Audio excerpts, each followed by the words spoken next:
Hi, my name is Blaise, and first of all, I want to thank you so much for purchasing my course on how to draw birds of prey. This has been a long time coming. We've had lots of requests for actually a couple of years now. So my business partner, Nick Birch, my son, Dustin Blaise, and myself, we got together about 4 months ago and started making this. Yes, 4 months ago. We made it through the entire coronavirus outbreak. You're going to see my hair buzzed. You're going to see it long. You're going to see me with a beard, without a beard. It's taken 4 months to do it. It's my largest course yet. And so why so big? Well, one of the things is I bit off a big chunk. I bit off birds of prey. When you talk about birds of prey, you're talking about hundreds and hundreds of species. We're talking about eagles, we're talking about vultures, hawks, falcons, owls, all kinds of stuff. And so this is really, even though it's over 25 hours of content, it's really just an introduction to birds of prey. I'm hoping that you come out of this with the information and the knowledge needed for you to further your education on other specific birds, okay? So in the first few videos, we're just going to talk about the basics of what is a bird of prey. We're going to talk about the feet, the head, the body, the wing structures, and then we'll also talk about animation and break that down for bird flight. Okay, and then we're going to get into 15 specific birds. Okay, and the way we always do that, like in my other drawing courses, is we start with the skull. Here I've got a great horned owl skull. Yes, believe it or not, this is a great horned owl. Most of the great horned owl is fluff, and that's one of the things you're going to learn, is that underneath all those feathers, there's kind of a small bird under that, a small powerful bird. But just like I do in my other courses, we're going to start with the skull. We're going to draw out to the surface of the animal so that you understand what's going on inside. I've always felt that that's the most important thing, because when you understand that, you can understand the mechanics that much better. So we're going to do that, and then we're going to go from drawing the skull to drawing the full body and getting some unique poses in there. So without further ado, why don't we go ahead and jump into that first video and have some fun. Thanks.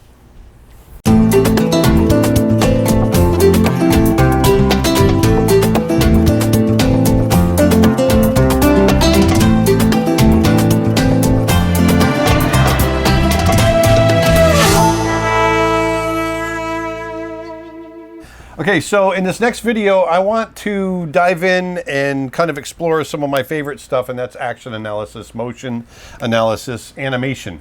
And, you know, one of my girlfriend Vedanta will tell you that, and I always say this, one of my biggest pet peeves when I watch films that have visual effects, whether it's animation or realistic animals or whatever, animated in them, whenever it seems like 99% of the time when they put birds up in the sky to fill the sky and they're animated, whether it's CG or not, they're bad. It's just animated badly.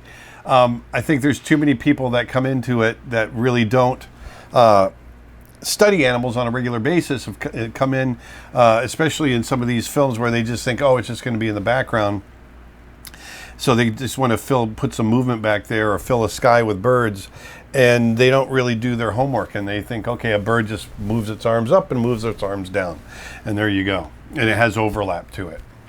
And that's not the way it works at all. And so there's definitely ways that the anatomy works, and so I just want to go over that briefly with you so that if you ever go down the road and you want to animate a bird, specifically a bird of prey, then these are some things that I want you to think about. And also another good research source for any kind of analysis like that are the Muybridge books, M-U-Y-B-R-I-D-G-E, Muybridge. And I've got them up here. Well, anyway, I don't know where they are on my shelf right now, but we'll make a link for them. And the Muybridge books, for those of you that don't know, are just full of action analysis, horses running, dogs running, people walking, but also birds flying. And there's some great stuff in there that I think you can learn from in understanding how a bird's wing kind of goes up and down. But I've already drawn some for you. So let's go ahead and dive in. So the first thing, I've got this cycle that I want to show you of an eagle flying. And this is, you know, once the bird has kind of achieved full flight, this is, it's not taking off anymore. It's just flying. And so it's right now it's playing. I put extra frames in, so it's actually going to be playing a little bit slower than what we would normally see. But, I mean, I can speed it up. Let me speed this up. Instead of 24 frames per second, let's move it up to 30 frames per second. So now that's about the right pace. Now we're seeing the eagle flying at about the right pace, and when they're flapping. Obviously, eagles will soar quite a bit. Different birds of prey, depending on their size, will flap at different rates. But this basically has the motion to it that I want you to understand. And so let's go back to the beginning. Let's look at the beginning. So here we have the wing just coming down. This is the downstroke. Actually, let me do this. I'm going to fill this out. So we have the wing coming down. It's just finishing up its stroke. Now the thing I want you to notice is on this upstroke, notice that the wing hasn't come down and just straightened out. Here we have a straight wing, straight up in the air. But notice how far it comes down. It doesn't come all the way down. It comes down, and the elbow and the wrist are still bent here. And now look at the primary feathers coming down right here. And then as that wing, the wrist, it's leading with the wrist. The wrist is coming up first, and the elbow is sitting in the back, and it's bending, coming up like this, and then it raises up the wrists for those primaries, straightens the arms, and comes down. The whole idea for a bird flying when they're flapping their wings is obviously they're getting lift through the shape of the wing, but they're also getting power, they're pushing. And so the thrust drive of a bird flight is that downstroke. The upstroke, they want to have as little drag as possible. And so what happens is in this upstroke, you can see, look at the primary feathers. Look how separated they are. They're separated because the downstroke and the way that the feathers overlap, if you're looking at the top of the wing, the primary feather in the front, the leading primary feather, number one, folds under the next feather, which folds under the next feather, which folds under the next feather. So that when they push down, if it's like this, all those, if it's getting forced this way, all those feathers are pressed against each other. But as the air, as it comes back up, as it's bringing its wing back up, because of the way they're overlapped, they can separate. And so that lets the air through them. And then when they decide to come back down for the downstroke, they're pressed against each other and they can scoop that air. So as the wing comes up, and the wrist right here the elbow, the arms are starting to straighten, and then the wrist comes up, and now there's our straight bird wing right there. Then it starts to come down, and it really wants to scoop that air, and it pushes those feathers against each other. Okay? And then comes in for that, here we go, for that last bit. So I want you to see right here. Okay? So if I play this at speed, we get something that looks like that. So once again, it's not just straight up and down, there's a bending. The arms are straight coming down, but then those wrists turn in, the elbows bend, come back up, the wrists are still bent, the elbows straighten, and the wrists straighten, and then the wing comes back down again. Okay? Now, I'm going to show you the same thing, except even more exaggerated, because I have a bird, the first part of this, where the bird is taking off. And that's where you really see the power taking over. So let's jump over to an eagle taking off. Let me turn off there we go. So now I've got a whole bunch in here. So we're going to jump back to the beginning. And I'm going to play this at 30 frames per second as well. And I want you to see, here's our eagle sitting on a branch. And when they want to take off, they need to anticipate. So you're going to see them come down. And those wings, look at those legs. Those legs are bent. They're bent. He's getting ready to leap forward. Those wings are coming up. Because now, after that leap, here comes the leap. They're pushing off right there. We got to scoop that air. You take that power of leaping off the branch and scooping the air at the same time. Now watch what happens pushing off. Oh, big scoop of the air. Watch what happens with the legs. The wings come up. Here's that bend in the elbow right there. See the bend in the elbow and the wrist?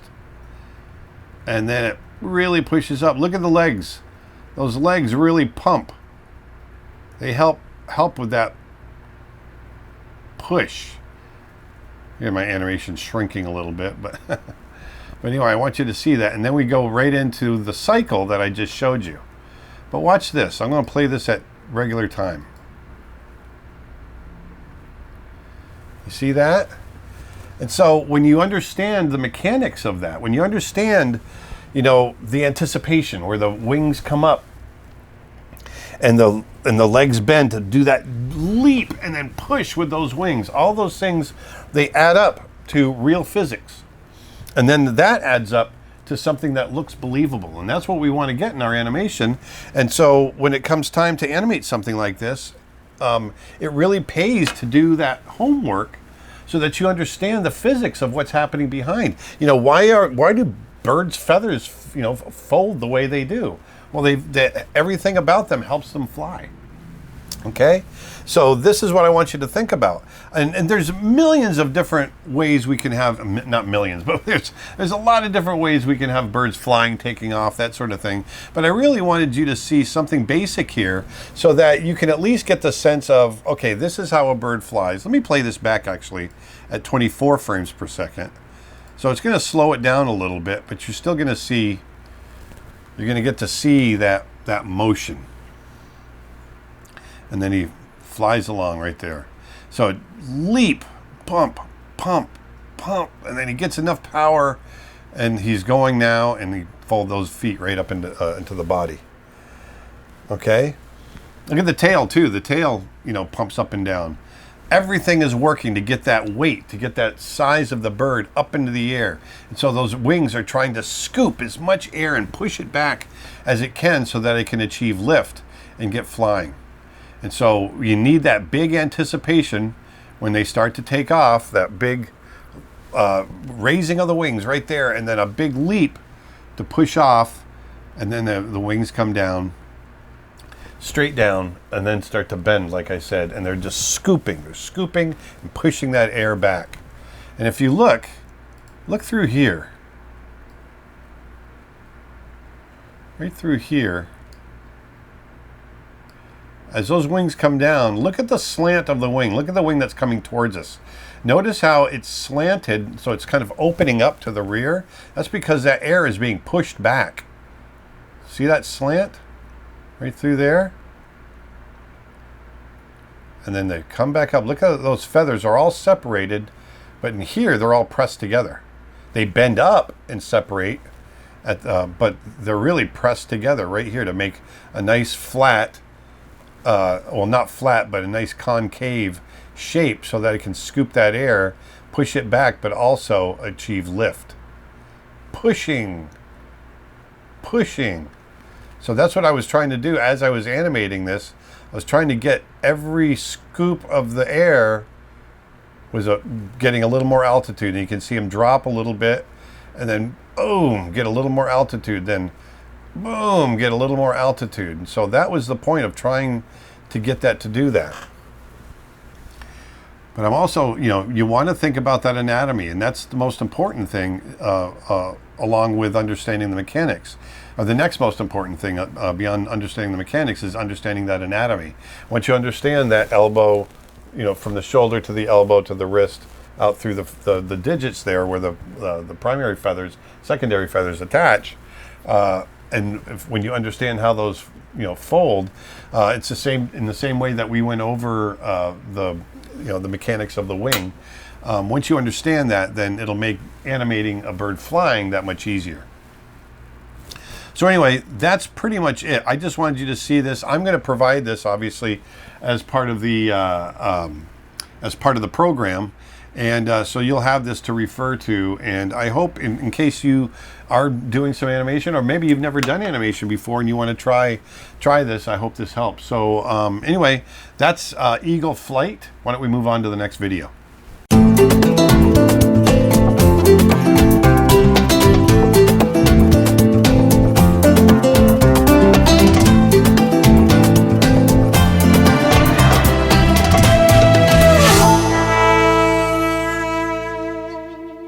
Okay, so let's start with a bald eagle.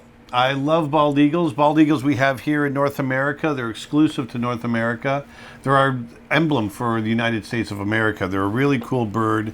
Very striking. Dark feathers, bright white tail, bright white head. And I want to start just like I do with all of my other how to draw animals videos. I love to start with the head.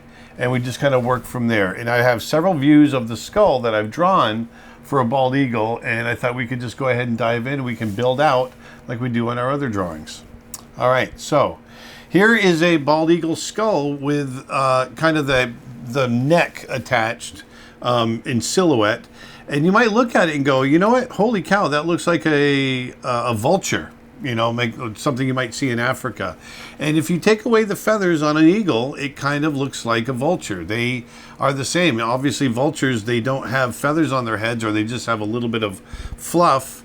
And so that's what they look like. As soon as you put those feathers on, they start taking on the look of an eagle.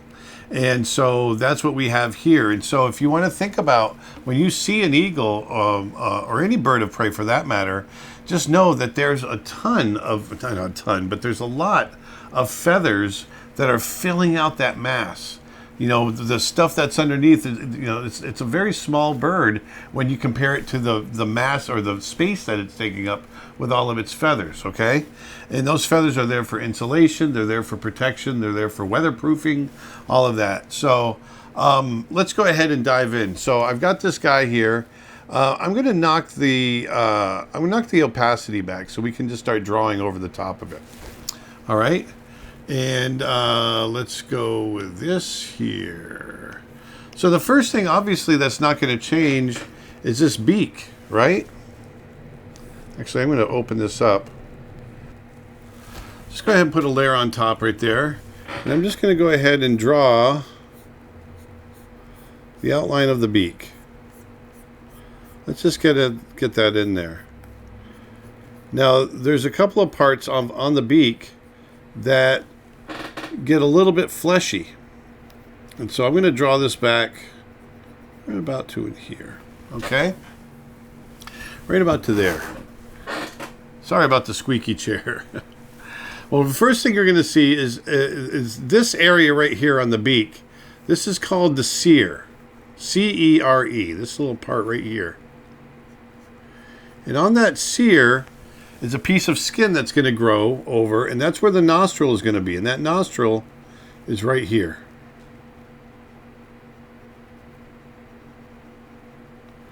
So here's that cere, and it comes down like this.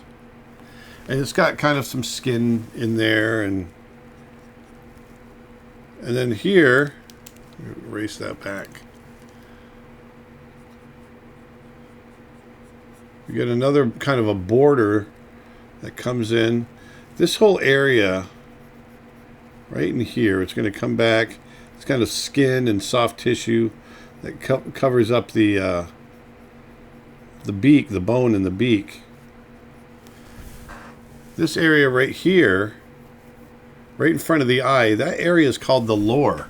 And that's where you'll get a few feathers they look like hairs that are growing out, and those are called the crine feathers. Now right here you're going to see a kind of this bone sticking out. Well, that is the suborbital ridge, and that really connects to some tissue here and kind of comes back pretty prominently. Actually, it comes down even lower. I'm going to bring it back because it's got skin over it too. So I'm going to bring it down to about here. We're going to bring that back like so. Okay? So imagine that kind of covered in skin. We're going to have feathers and whatnot here. Here we got some feathers coming out. And like I said, in this area, in the lower area, you're going to have these crine feathers. These feathers that look like little hairs. Now, if I were to draw the skin, the skin would come back and cover the top of the head. There's not a lot of muscle going up over the head like you would see in, mammal carnivores and things like that. What you would see, though, are these feathers filling out the head.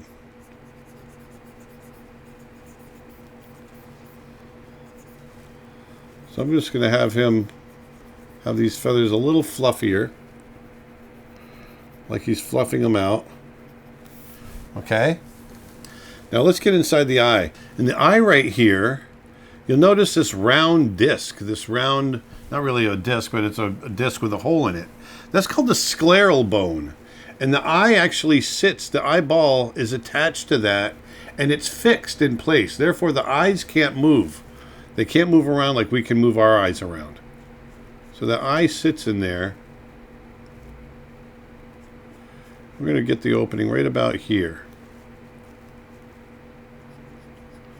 And so that's why they have to move their head around.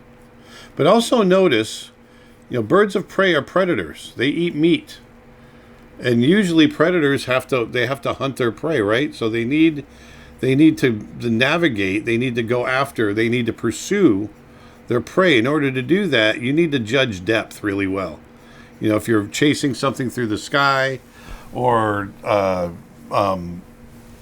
chasing, an animal through the woods, you need to understand, you need to see depth so that you don't run into things, right? And so there's a little bit of like that hollow right there influences this little area on the outside of the beak right here. You get a little thing like that. But notice how it's looking forward. It looks forward. And that, because it can look forward and have overlapping vision, that gives them what we call binocular vision. It gives you the ability to see depth. Okay? So that's what that is there. So remember, a bird of prey is not always just looking out. The eyes don't look straight out to the sides. They're actually tilted forward. And I'll show you some other angles later on where that really shows that. So if we think about these feathers now growing off of this ridge, these feathers kind of come off. There's little feathers here that cover the suborbital ridge.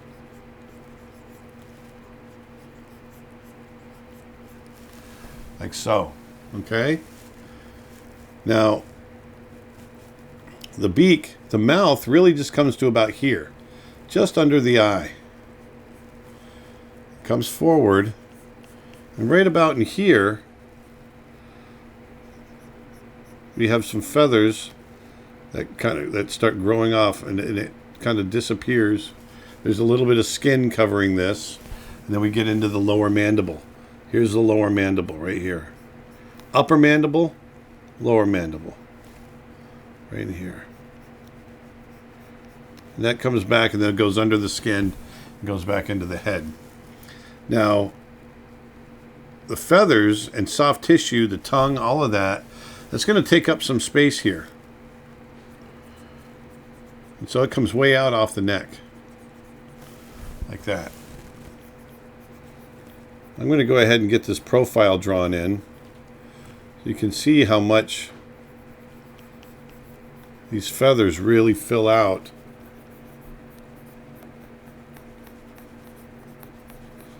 How far off the actual body.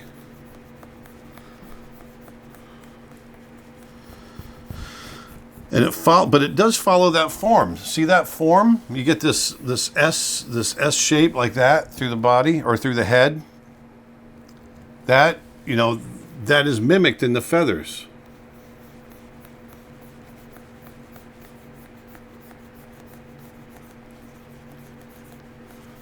Just like that. And then here, same thing.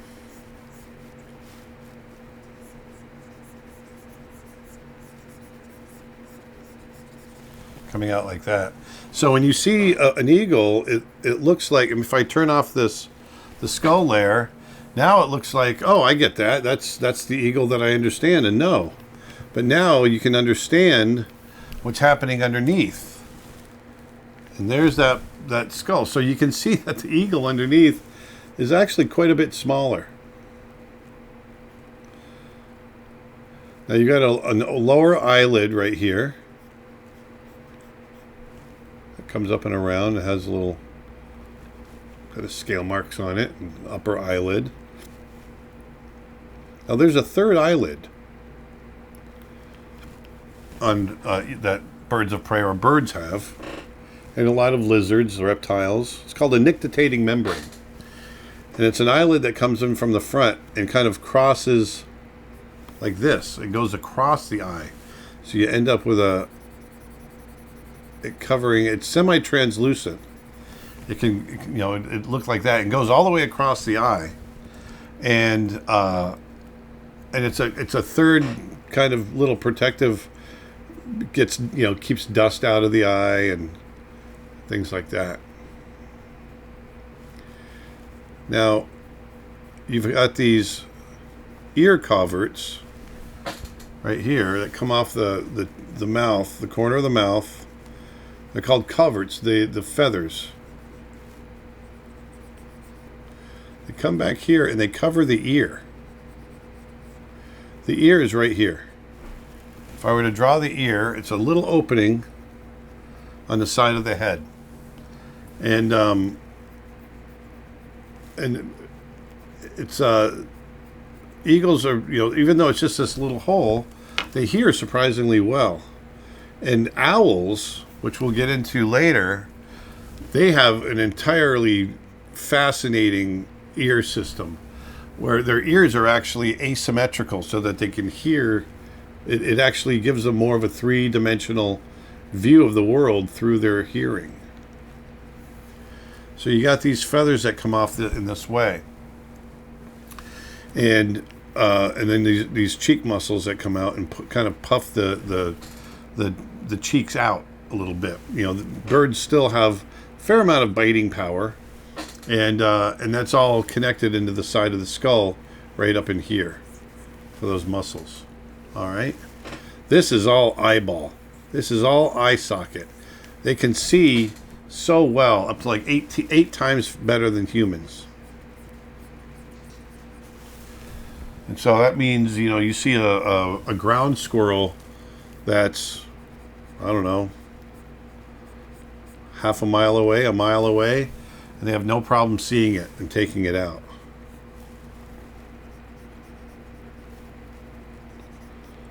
All right, so there's our how we fill out the feathers there. Now, I'm going to turn that off, and so we're going to come in here and add some details. So here's those crine feathers that really help clear dust and dirt and some of that debris away from the eyes. The eyes are super sensitive, super important, obviously, to a bird of prey. And the beak can sometimes, especially on the aged birds, you can get like these little scaly little marks on the beak.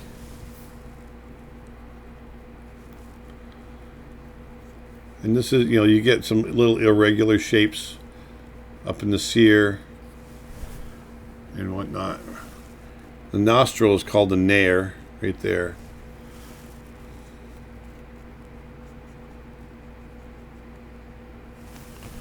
There, okay? So that comes up, and then you've got a group of feathers that come off of right here, off that part of the bone. And it turns under. If we were to look at this bird in 3D and kind of break it down to its simplest shapes, you can think of a baldy or an eagle's head, or any bird of prey for that matter. You can think of them as kind of shaped like a wedge. And so what I mean by that, if you take a wedge, what's a wedge look like? It looks like this.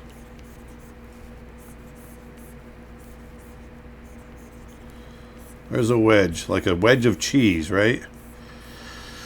Well, if you can think of the eagle's head fitting in within that, that's going to help you draw it at different angles. So if we were to round that out just a bit and put our beak in here,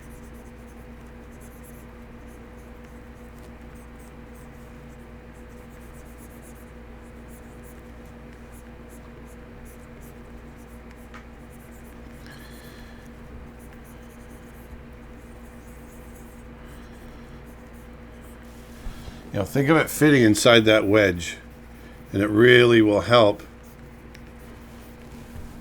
As far as, you know, if you want to draw different angles. So if I want to draw an eagle looking up, I can draw that wedge like so. There's that wedge. There's the rest of the neck. This is looking up. Maybe it's twisted. He's looking around behind him.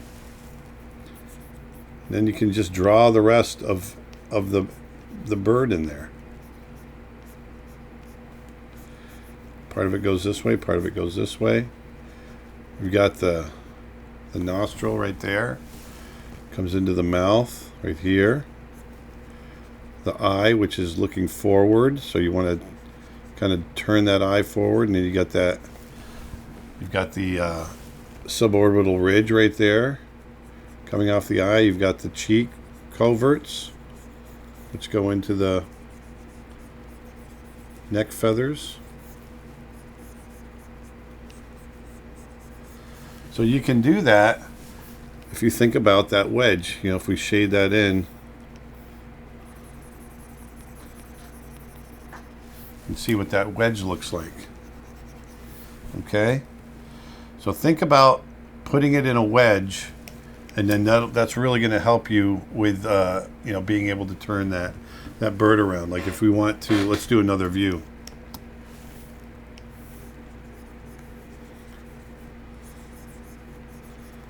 Maybe he's really looking down. Well, in this case, there's your beak.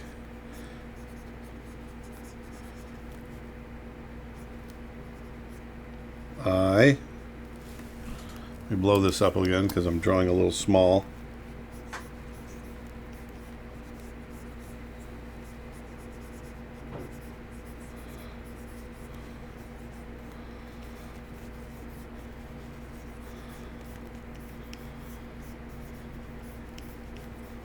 Like so. Drawing that wedge. There's the side of the wedge right there. Okay. Okay. So those are the sections. Let me. I'm going to go ahead and shrink those up. Okay. So let's go ahead. Let's throw some color on this guy. So those are the basic. Let's get in here on some of the feathers. I want to show you how the feathers on the head of an eagle are basically shaped. If you were to see them outside the eagle, they're basically shaped like this.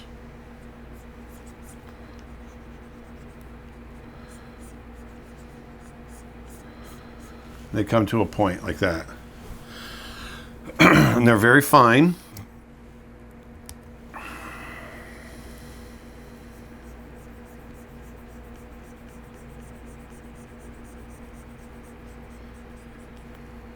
Like so. On a bald eagle. These are the white feathers, okay?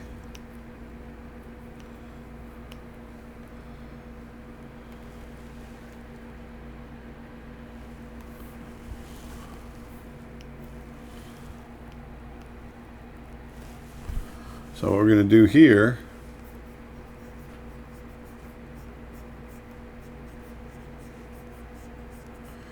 they'll get a little thicker down here.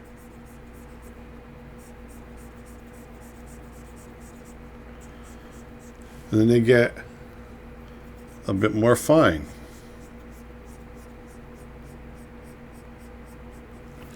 Like that.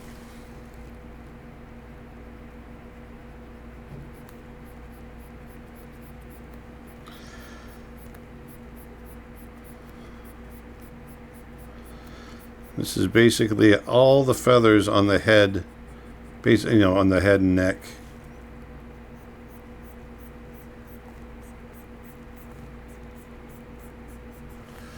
And we can get a little more straight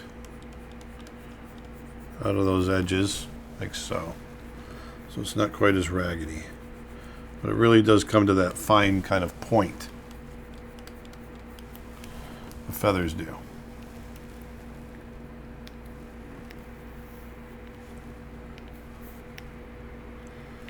like that. Okay.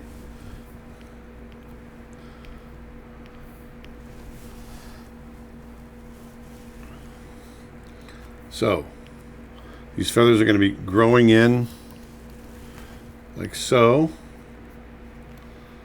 and then as the neck turns inside, the feathers change direction. They overlap, you know, in kind of an irregular pattern.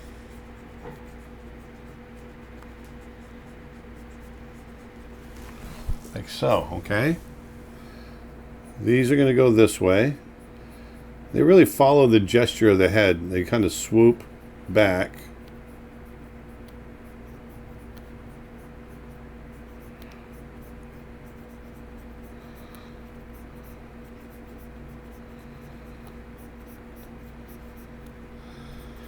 They get larger as we get further down the neck.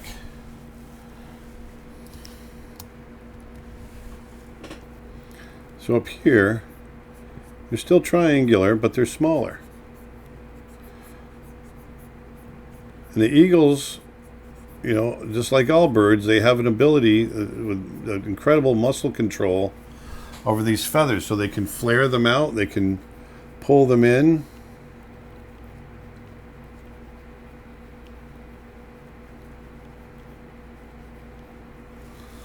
Just like so.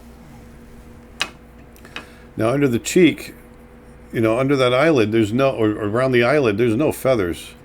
These are tiny little feathers here that are growing out. And once you get up to the lower, right up in this area, there's pretty much no feathers there except for the crines, those hair-like feathers. This is very, very small in here. It's almost like fine fur. Right through there.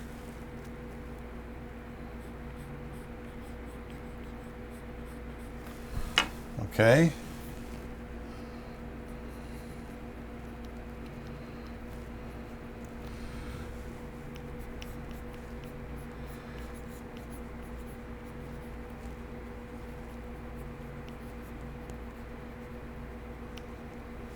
There.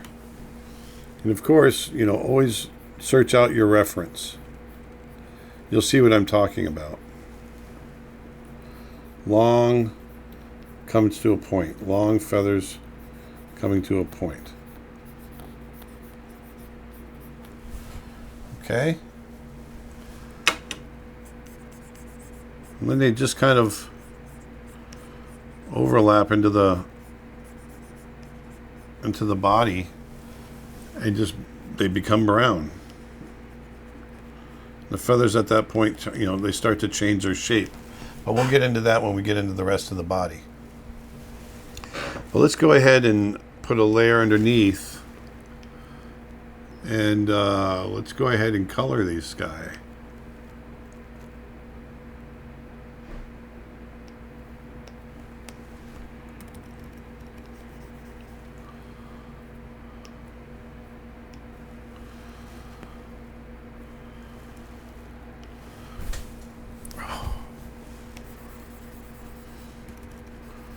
So we'll just come on up in here and color them right up. I'm just going to go kind of quickly.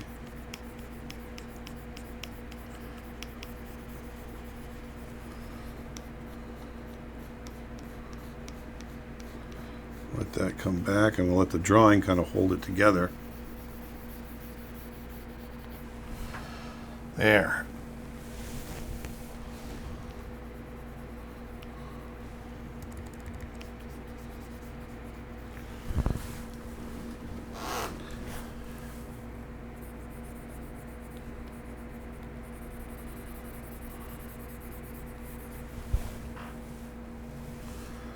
Let's get up underneath the chin,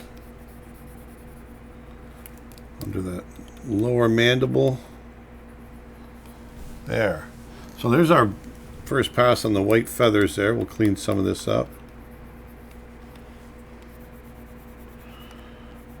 What it might look like. There we go.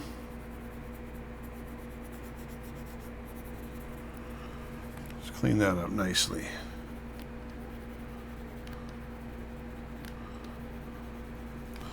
All right, so now the beak is very yellow, really bright yellow. So let's get in there and just get that beak.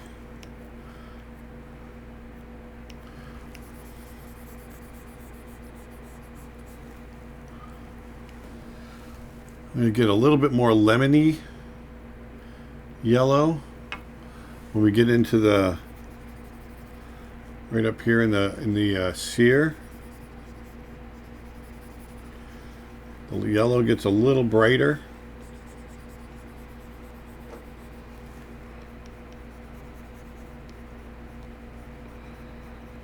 Right down into the mouth.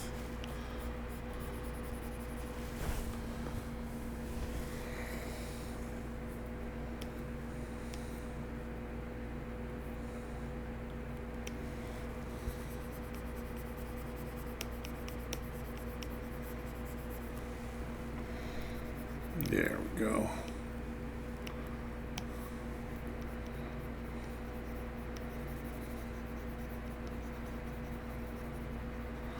Now that eye.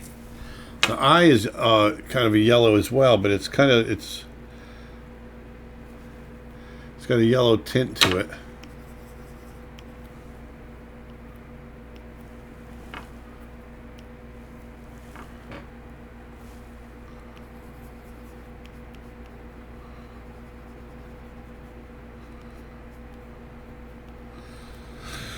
The same with that lid. The lid's kind of the same color as the eye. There. So there's our basic local color. In this area here, in the sear, or the lower, I'm sorry. In the lower, you get a little bit more off color. It's not quite white.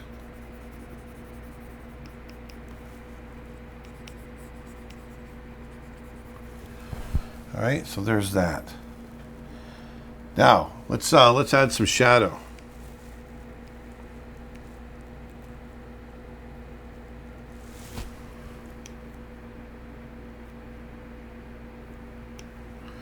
So that, the whole purpose of this of the suborbital ridge is to protect the eye, and it's very often you'll see, it's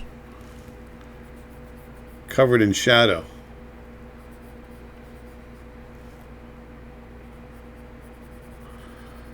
This will all be shadow like this.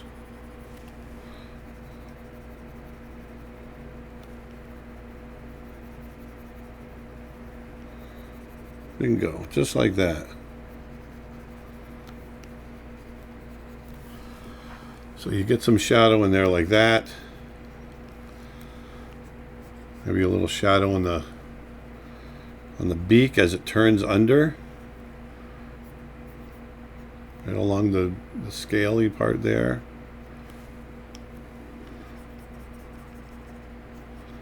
A little shadow there. This is going to turn under and get a little shadow.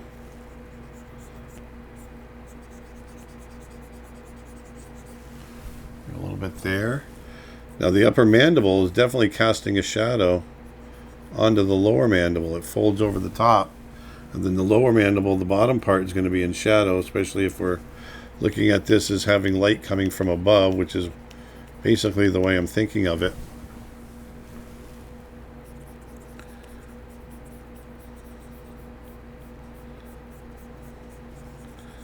All of this goes into shadow. It kind of turns under.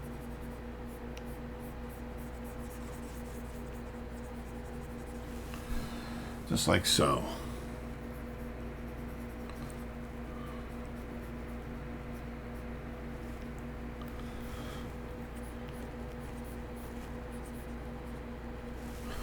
There. The eyelids themselves are going to cast shadows. Just like that.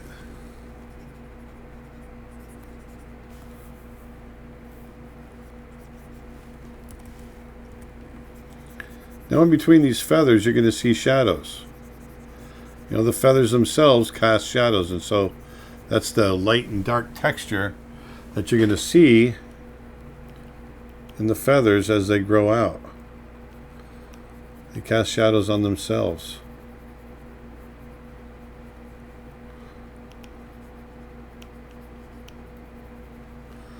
Just like so.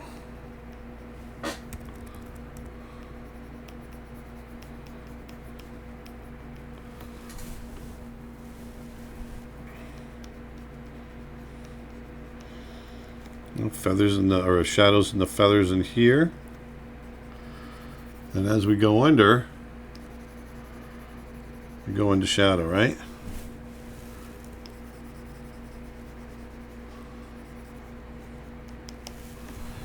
Just like so. Now you can start to see that bird emerge right off of that skull that we started with.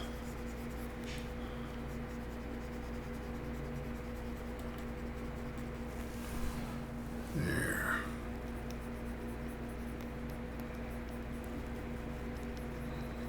So you just take your time and work in some of these little shadow areas.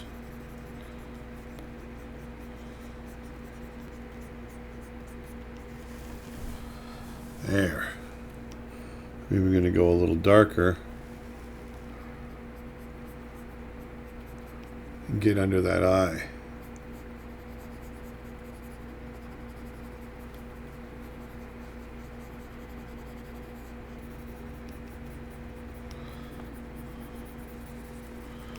Just creating the light and dark pattern of kind of some of these shadows that some of these feathers will produce. They produce these light and dark patterns.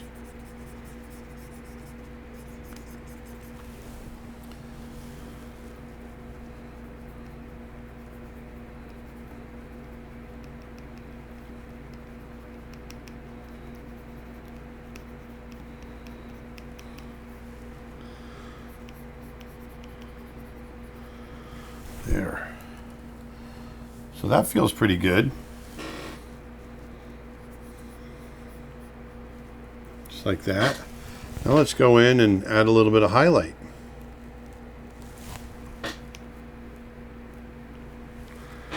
So we've got some light coming from above. We'll highlight this little area here. And we got a little highlight in here.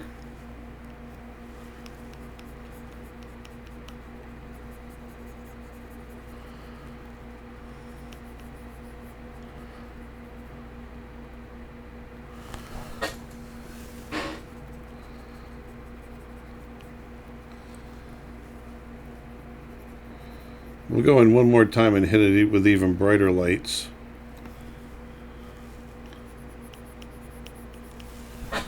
There, we hit that. Be sure to highlight a little bit in there.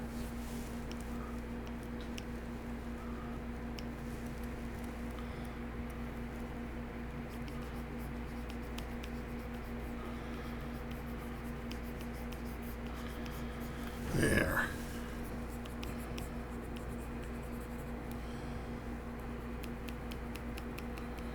Get some of these crime textures in here.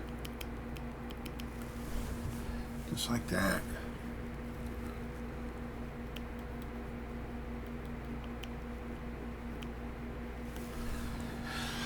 You hit the bottom of that eyelid, get that to pop forward.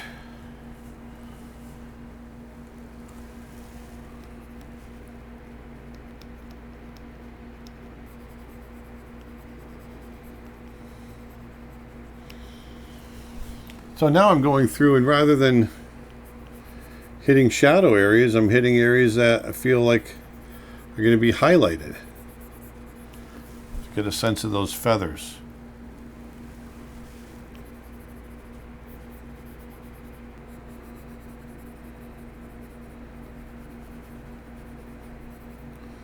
There we go. Just going to work that down.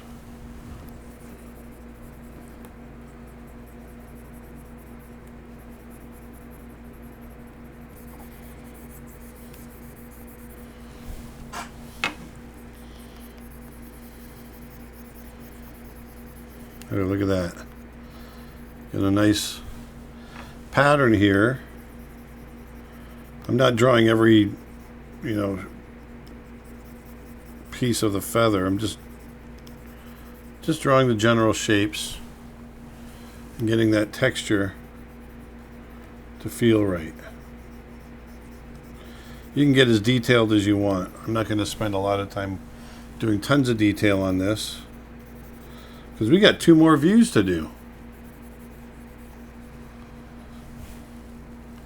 There. Now let's hit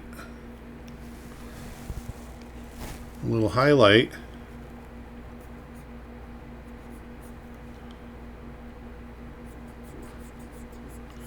There we go. And, just keep that structure in mind, what's going on under there. But now you understand, what's going on with that, how the eye works and how it's placed and all of that. Put a little wetness in the eye. There, just like that. Maybe a little highlight in there, highlight there. There. So we've got a nice eagle head. And let's, I'm going to go ahead and put that in a folder. We turn that off. Whoops, we got it within the folder. Let's turn that on. If we turn that off and on, you can see where we started. Let's turn this all the way back up. So there's our start. There's our finish. You can see how that sits inside there. Just like that. So there's your first eagle head. All right, now that we got the profile done, why don't we go ahead and move on to the next video.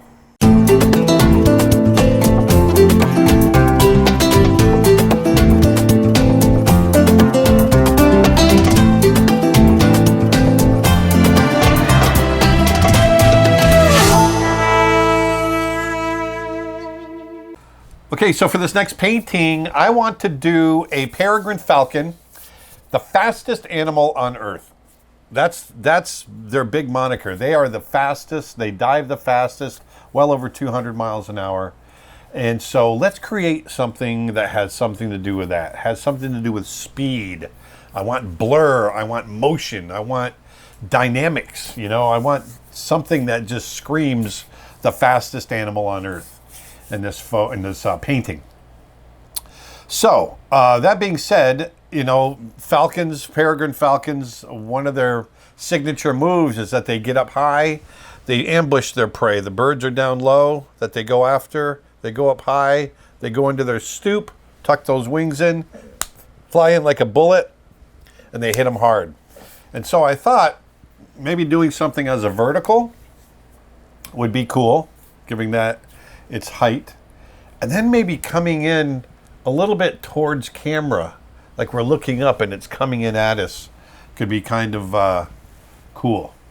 And making it fairly simple. I want it to be, when you're doing something that you want to have aerodynamics and fast, and you don't want a lot of extra little things on it. You want it to, I'm going to have some blur to it, and I want like a central area of interest. So that being said, first of all, let's go ahead and it's going to be looking up at the sky, so I'm going to make this somewhat blue. Make it gray for now. But, and then let's get in here now and draw. And I don't know what I'm going to draw yet. I know I want to do a falcon. I know I want to have it coming in towards us.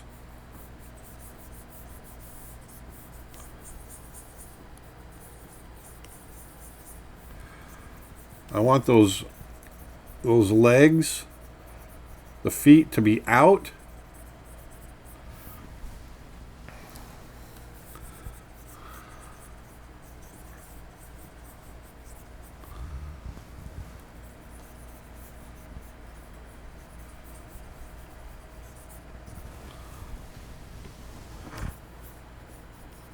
They can turn their bodies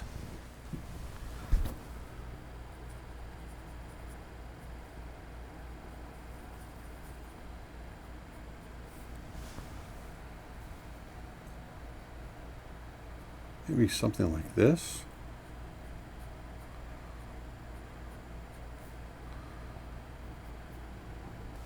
All right, so I think if we pull this up here,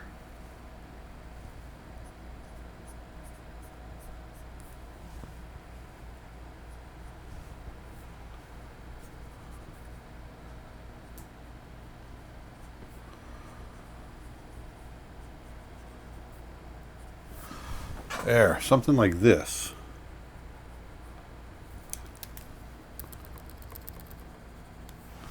I want a harder edge on that eraser. There. So, kind of getting, if you can actually almost see the pose here now. That head's turned.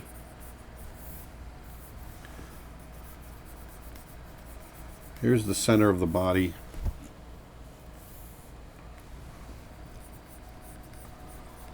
Breast muscles coming in like so.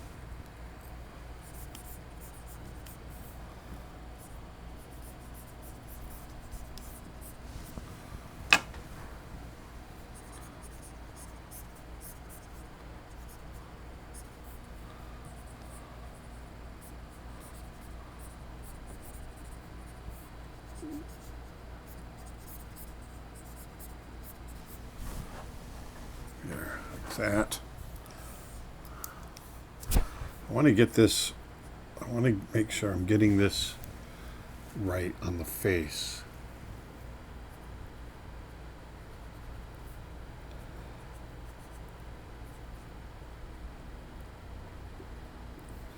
I'm going to be drawing this very loose to begin with.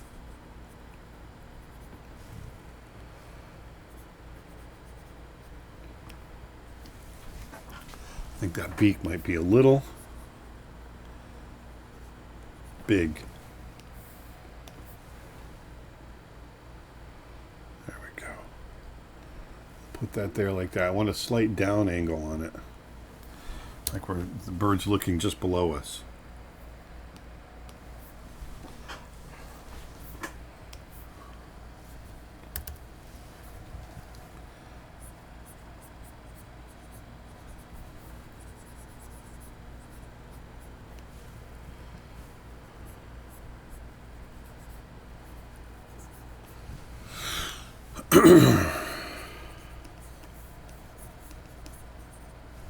There we go. This will come around like this.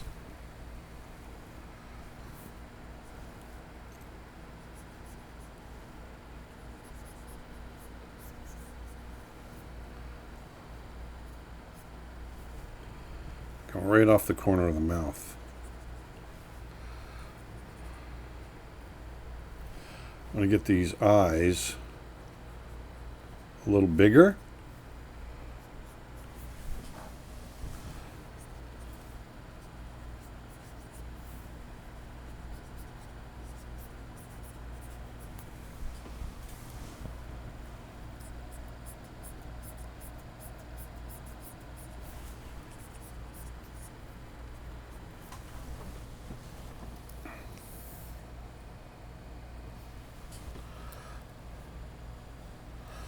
There. Now, what I think I've missed a little bit here is the positioning on that head.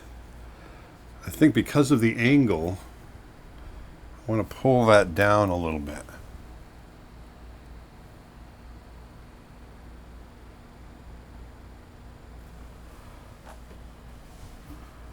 And increase the size.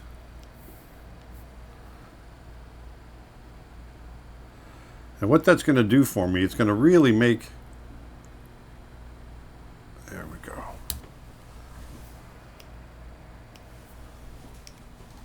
Does that feel right? Let me see.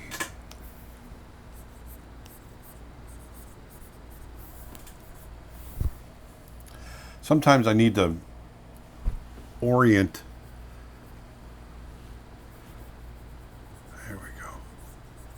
So this is what's going to be happening is I get this here.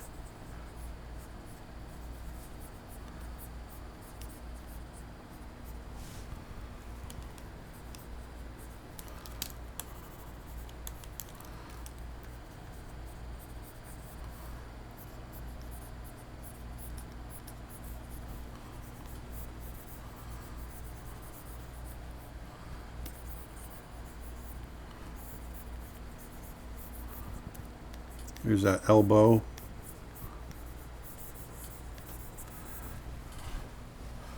There. Let's rotate this around again.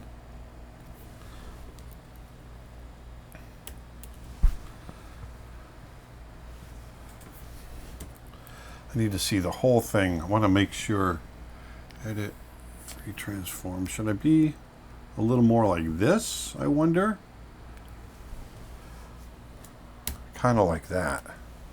Ooh, there's something about that. Putting that head right dead center, but letting that body kind of take us off.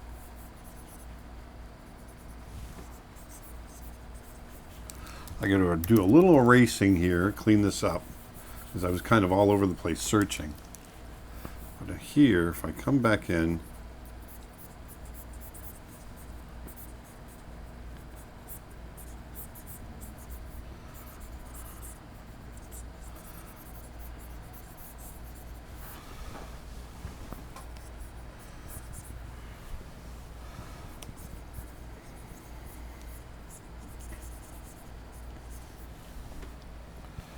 there. Actually, I want to pull this. I'm going to pull these primaries completely back like this. Get a nice point here.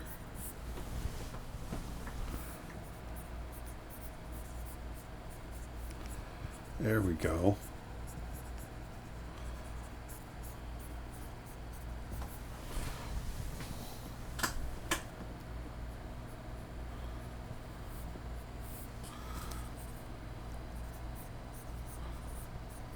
Get those legs in.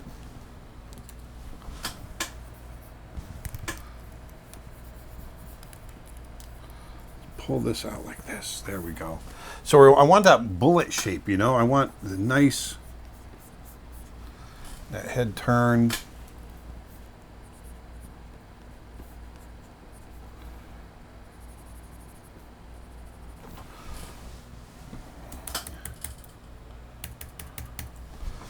There we go. I think I'm going to shrink that head. I think I made it a little too big. I go through a lot of this as I'm trying to find my pose. As I try to find my pose, I'll adjust, readjust.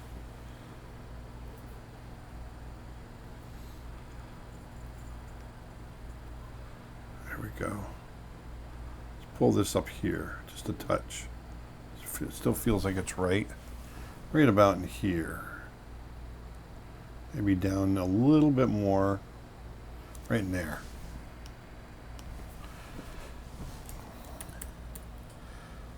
There we go. Now that's starting to feel good to me. And we're going to get some really fun vermiculation right along in here.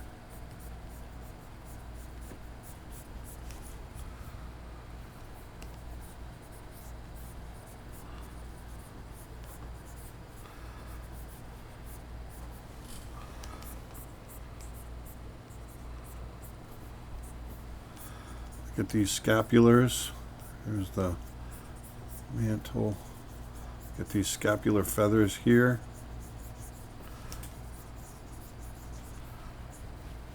Alula. Feathers stick out here.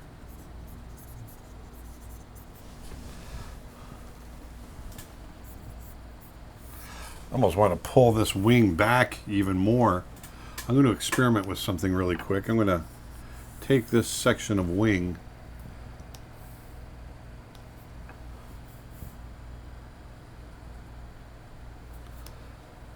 pull it way back, like he's banked, like the bird's banked really hard. Let's just see what that looks like. I don't like that as much. It takes some of the speed out of it.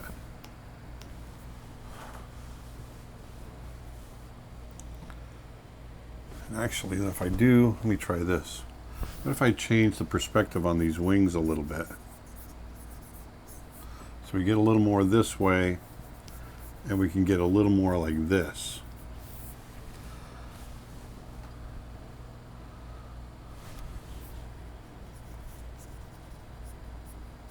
That way we can get some of those secondary feathers in here.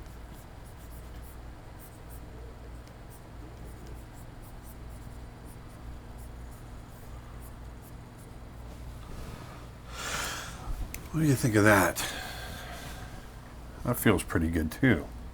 I like the dynamics of that shape, these shapes here. We get that nice point.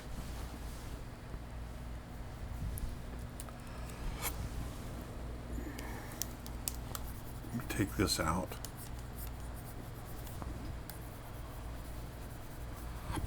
Take that out, but I'll keep that there. There we go. Get those Alula feathers in.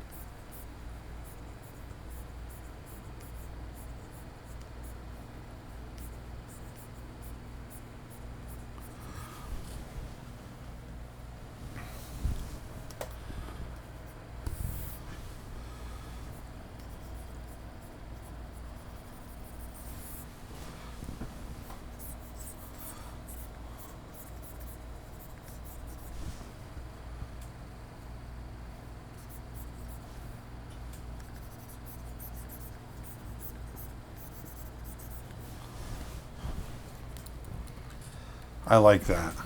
I like the way that feels. Like it's changed direction really hard. So now what we need is I want to get the tail to match that.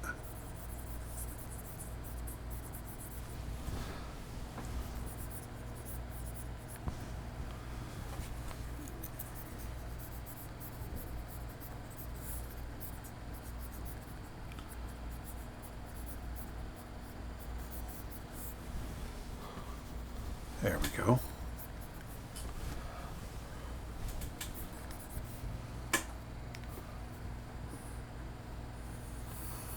One thing feels a little off.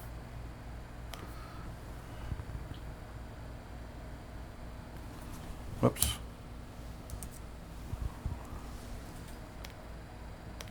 Let me put these together. Okay, now let's do this again. I want to grab this. Wing feels a little small.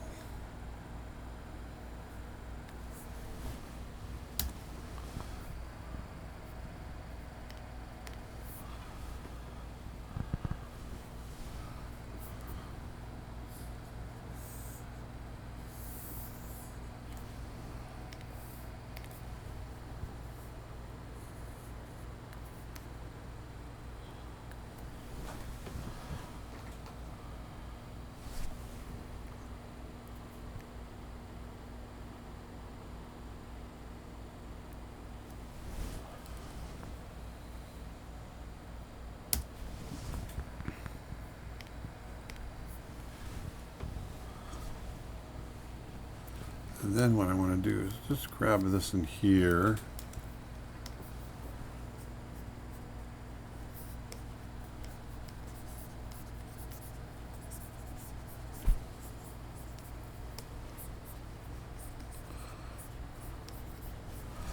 There. Let's flop it to see if it's looking right.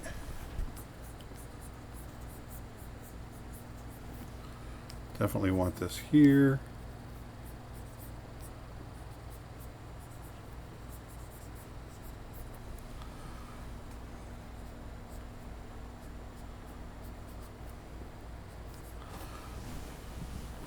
There we go. That's not feeling too bad.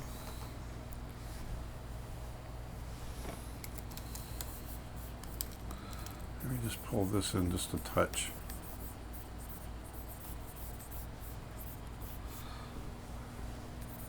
Get that perspective just a little pushed.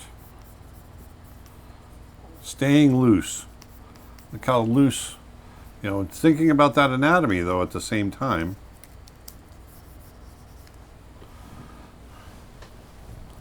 I like how dynamic that feels. That feels pretty good.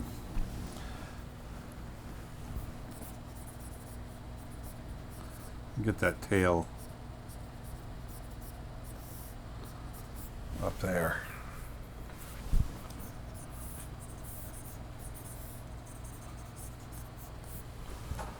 Let me see. Let's mess with the tail for a little bit.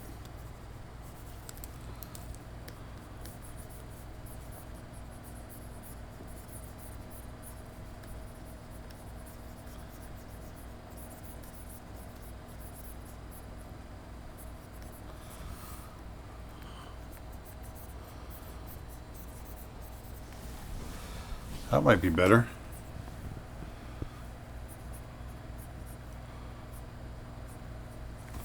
That might be better like that.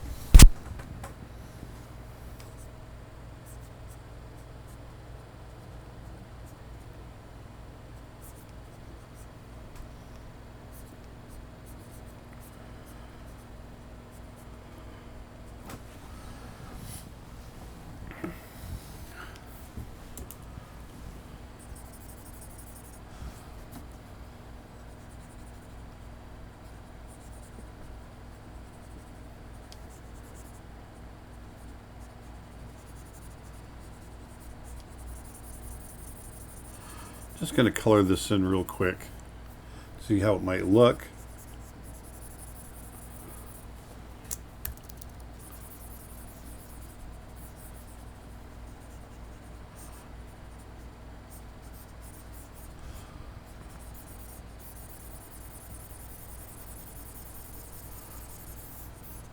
Because we're going to redraw anyway.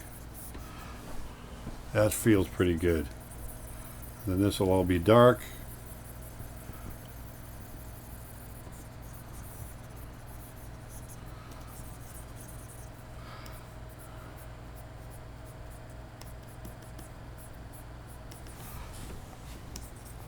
There it is, right there. So that's our basic look to our bird here.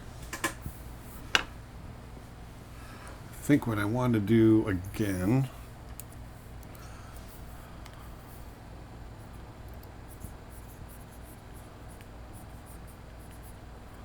there, just get a little more forced perspective on that wing.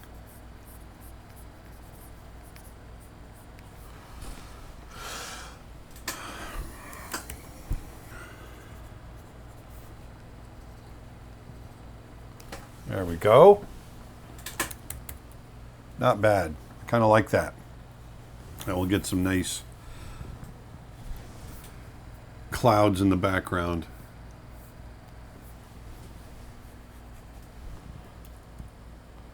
There it is.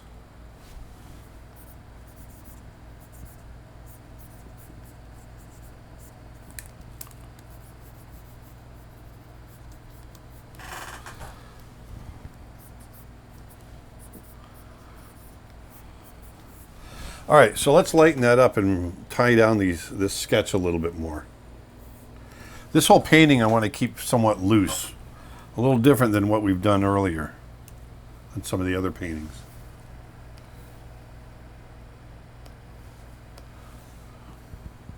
I'm going to increase the resolution. There we go. So let's get in here and do some drawing.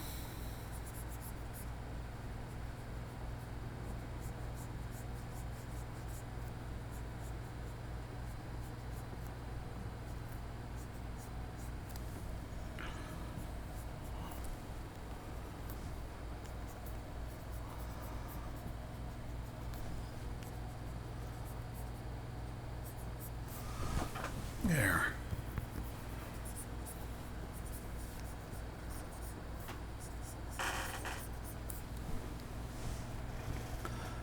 Gonna have that skin around the eye.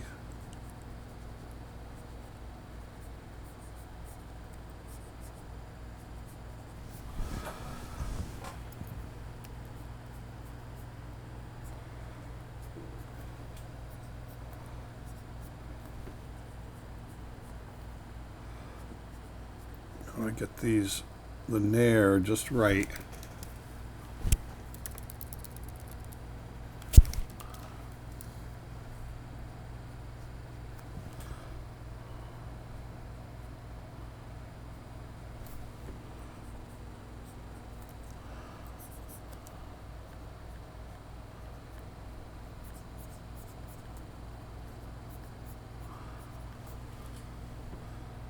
There's our tooth, our toenail tooth, right there. You get a little bit of a view of it there.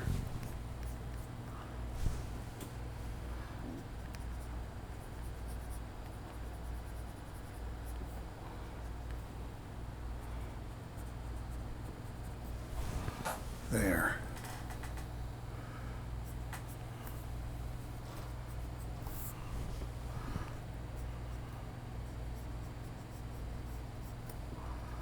Give a little thickness to the beak.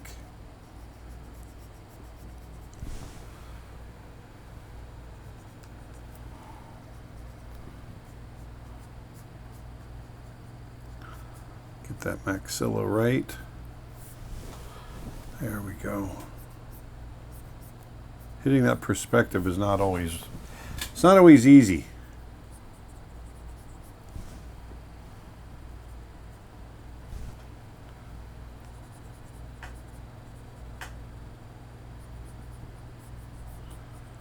Let me get those markings right coming off of the mouth here. Get that beard, the hood.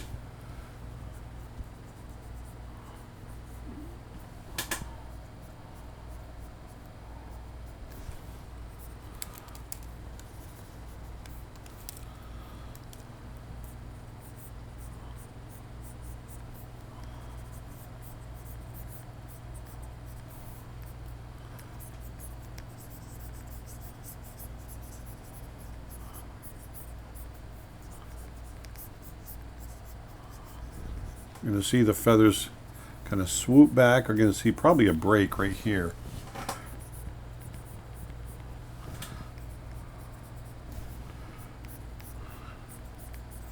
The feathers are all kind of coming back this direction.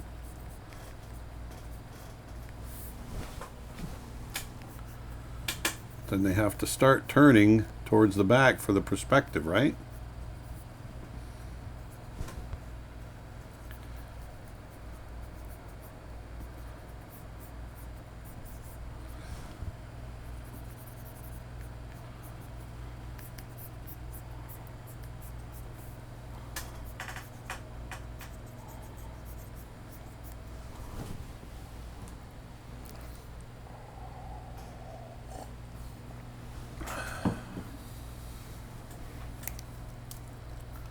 Pull this up just a touch.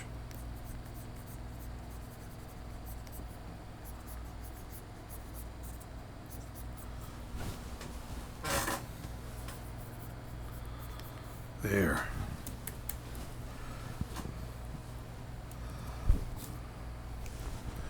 Let's flop it again. Let's make sure I've got the perspective right. I think this eye feels a little off.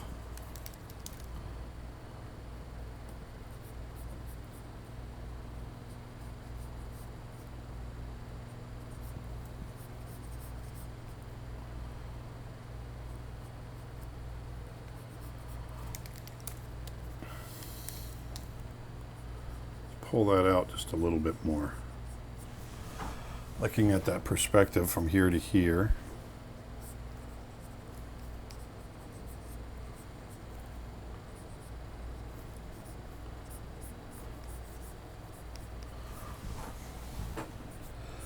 And then our cheeks come out this way.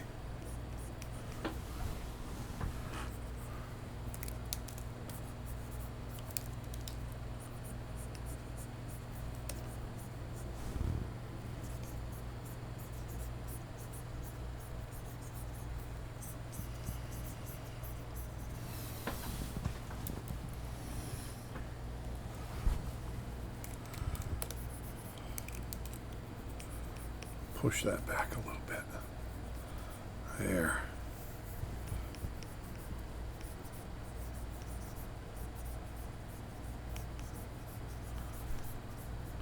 Got all these mantle feathers kind of roughed in a little bit.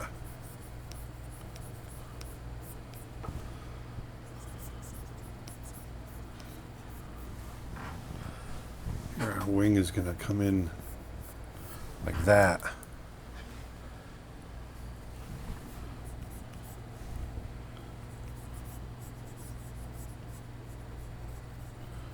Some little feathers here. Those are all the marginals. The upper marginals.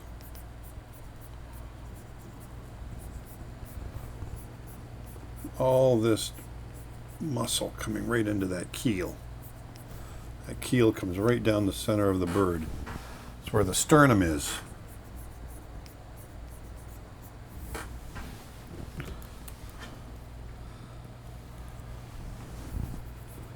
I love drawing action poses like this.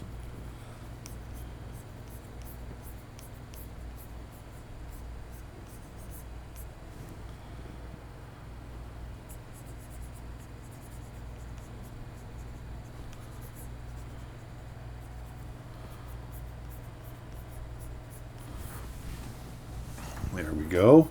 Still keeping it somewhat loose as I draw.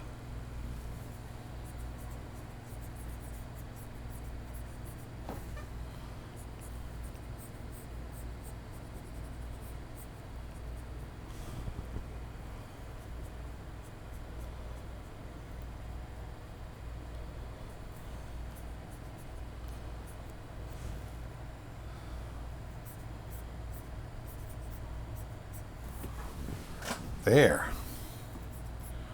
Maybe I'll pull this just so we don't have that tangent with the tip of the bill touching there on the edge of the...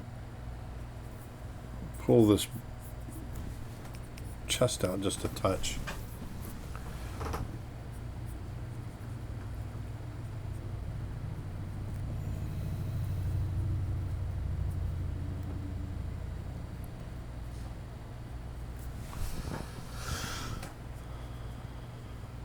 There we go.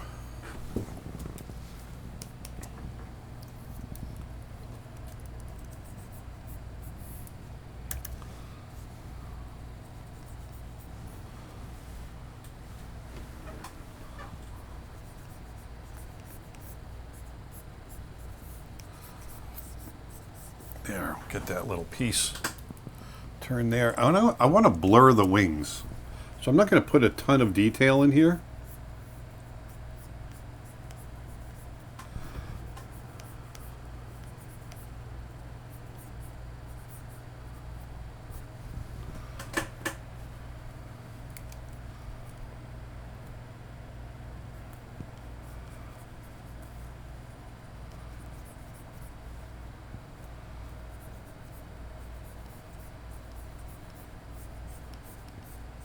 I'm just going to keep that somewhat loose right there.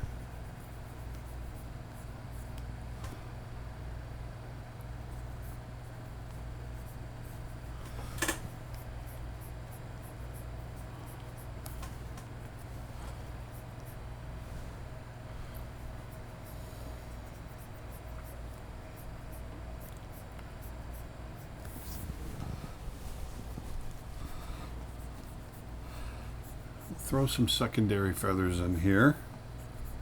Just see a few of them. We're going to get in and really have some fun with the there we go, with how loose we can get with it. So I'm still, even though I'm tying it down, still keeping it somewhat loose. I'm going to get all these marginal feathers in here. Get these scapulars. They come back like that. All of this should be, I'm going to pull this in like that. There we go.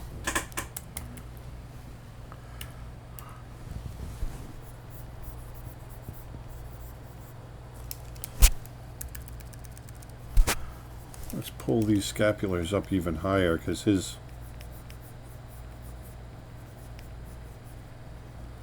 that transition from the head to the wing, that wing is pulled way back. It's really making a hard maneuver.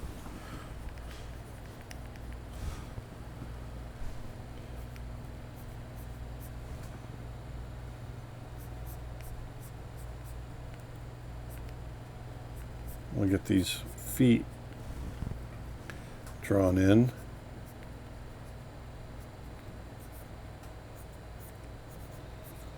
They get tucked up. They're coming in ready for the punch. You know, they're going to hit their prey really hard.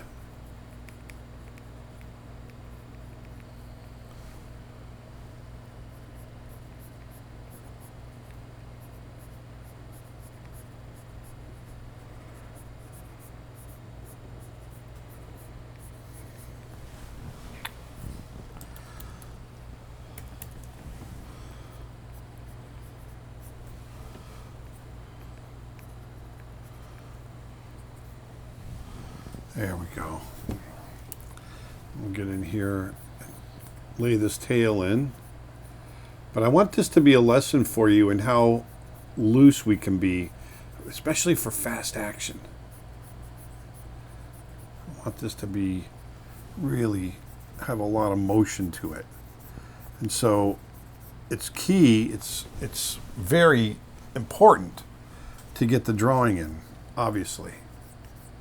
You want really good drawing.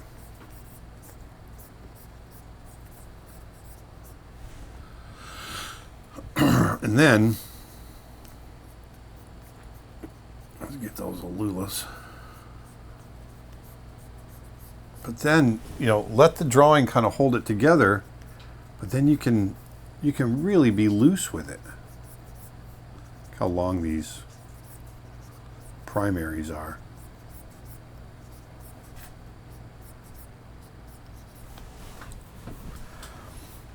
All right.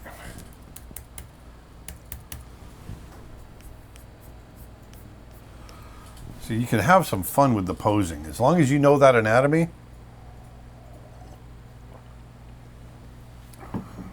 you can have some fun with it. So once again, I'm going to knock this back a little.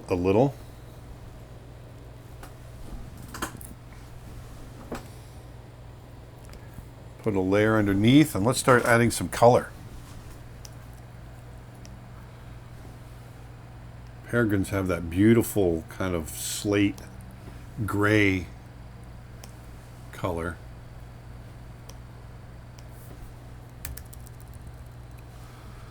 As we get up towards the head, it gets darker.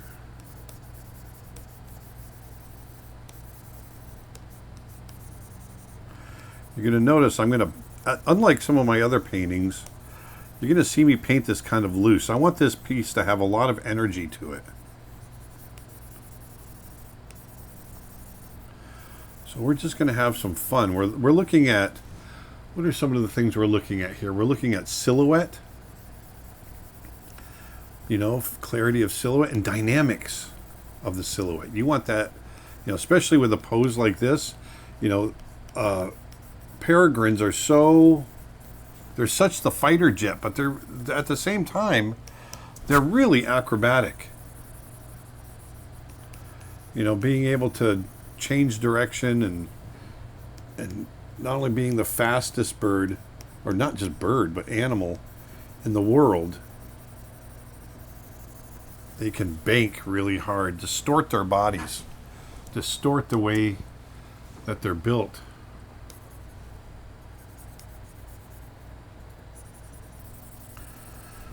I might need to pull this back even more. This way, like this, and especially in the drawing. And into here. Just want to see what that looks like. Yeah. That's going to be a little bit better. Because what's happening is, you got to remember, the feathers are coming back here. Everything's twisting around. I just kind of felt that as I was drawing, and I could feel that it wasn't quite right. This is coming back right in perspective. So I want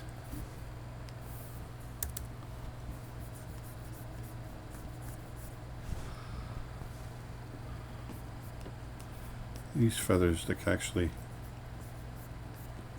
come back as well. We'll get a few of them here. The elbow is out here.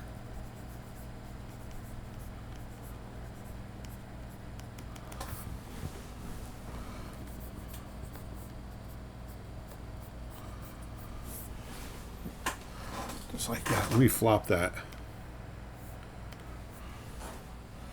Yeah, that feels right.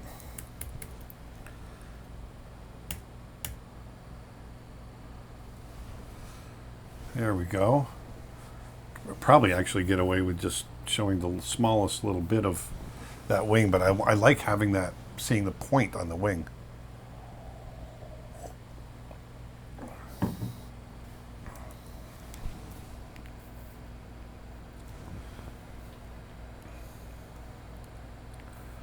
I'm going to go dark on that eye.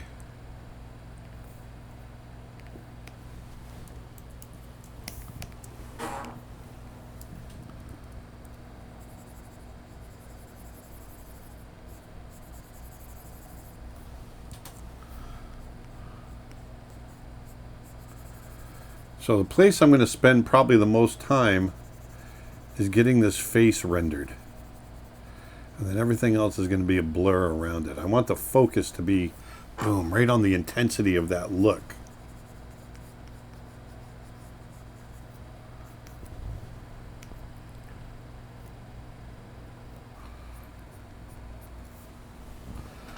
There we go. Just going to shoot for that local color.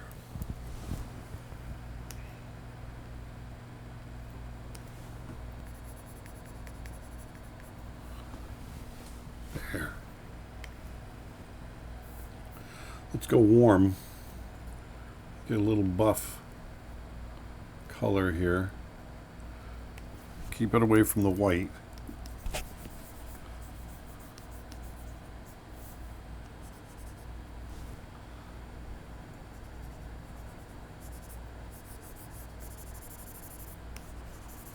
There we go.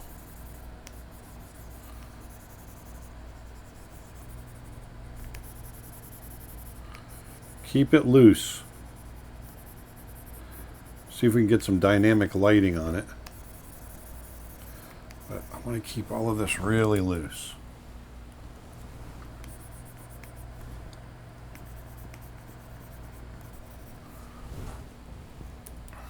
Let's flop it again.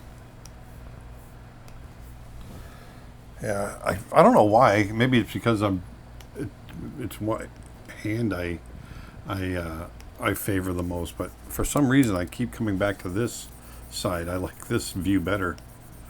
I don't know why. It shouldn't make any difference, really.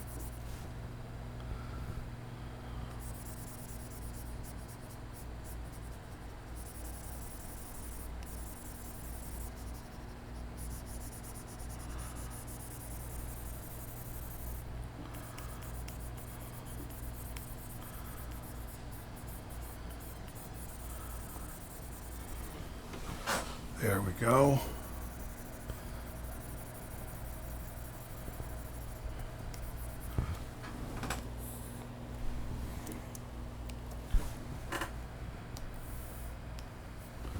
Get that nice and solid. I'm going to go a little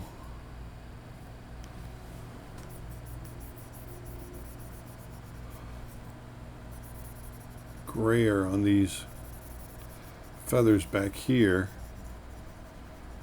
and then we'll have more striping on them.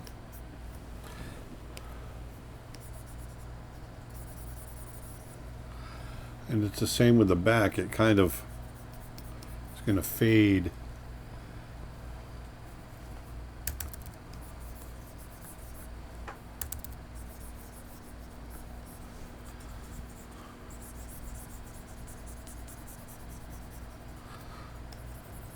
Gonna keep it loose. Keep it loose.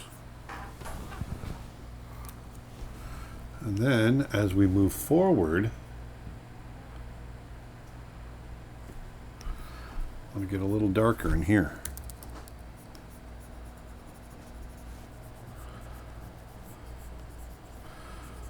Now I'm just doing local color right now. Just local color. Really not hitting any kind of shading or light or anything. Keeping it nice and dark.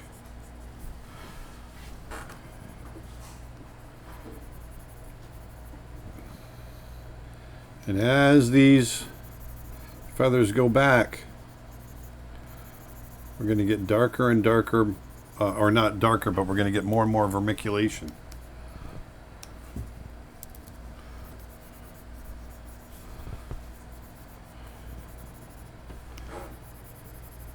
We're going to get those little stripes happening.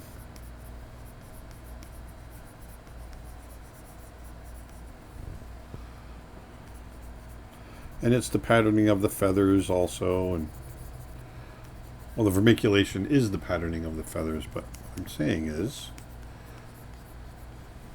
we're going to get more and more of the seeing that. And once again, I'm just going to keep it really loose.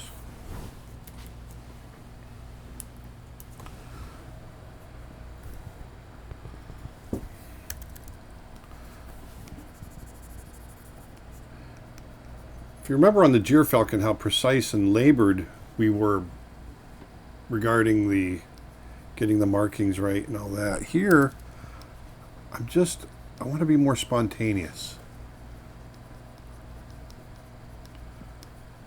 I don't want to have to worry, I don't want to labor over it that much. Plus we've got a lot of foreshortening, and there's no need to get super, plus we want speed, right? So there's not a huge need to get really super detailed with it.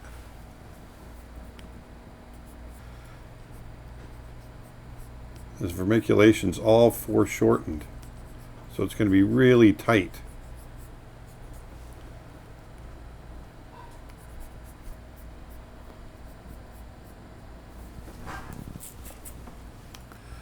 Go a little more buff with it on the chest.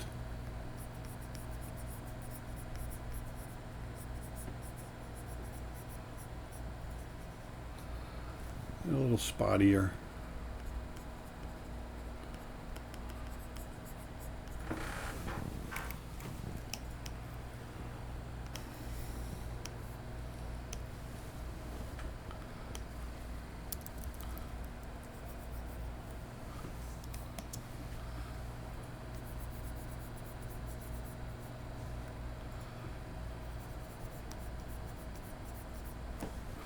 I'm going to go just a little later on that.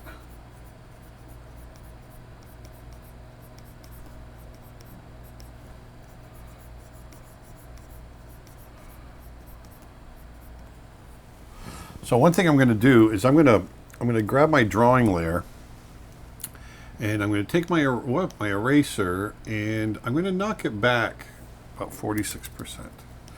And I want to just erase this back just a little bit, because like I said, we're going to blur these wings. We're going to blur them right up. We're going to merge our layers. We're going to keep this really simple. We're going to merge our layers, and we're going to there we go.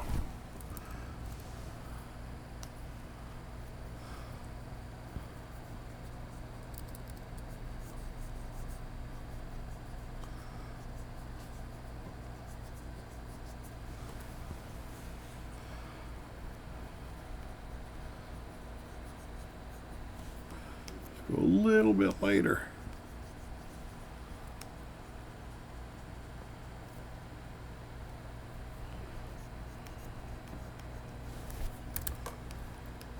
Just getting some patterning in here. There's those scapulars. A little darker. Trying to keep this nice and loose.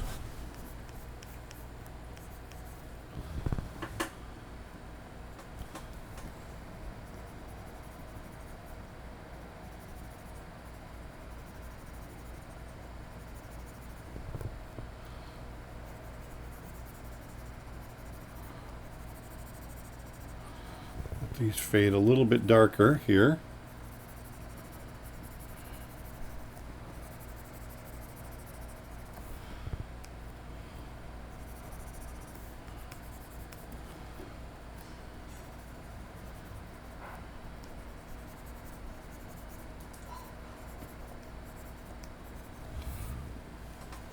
Look how loose I'm being. I'm not going to sweat it.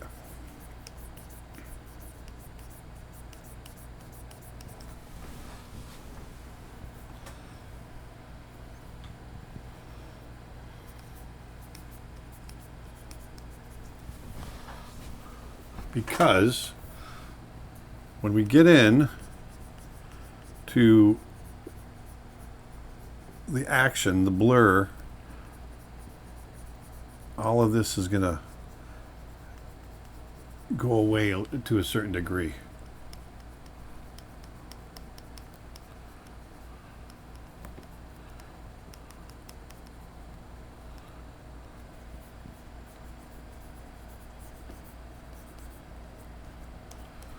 There. I'm just hitting just the faintest of markings there. There we go. So now I'm going to, what if we turn that off? Turned it on. I like it on a little bit.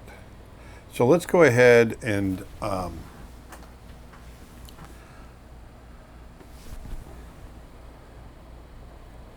let's do this.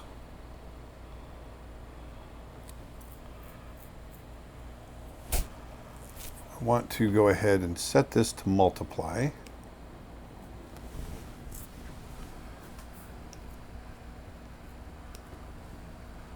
Let's do kind of warm. Go a little bit warm.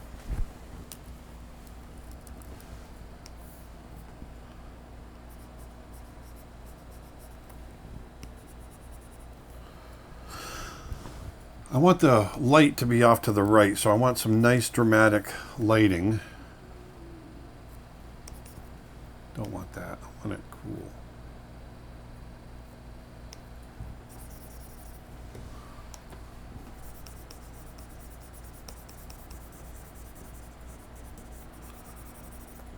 Let's see what we get. We come over here.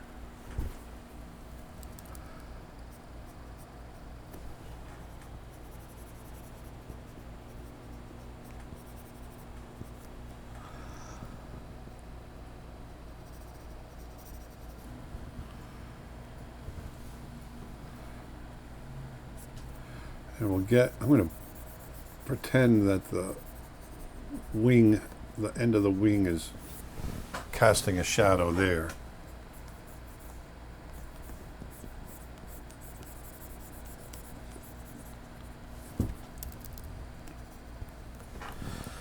Look how kind of dynamic we can be so quickly.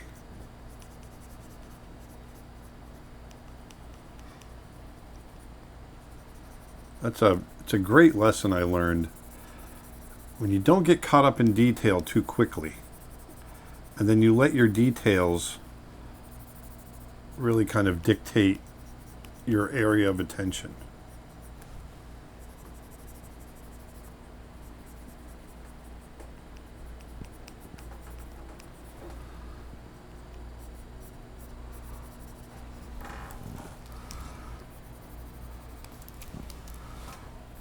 Now this is just our first layer. We're going to go in and we're going to hit some nice reflected light.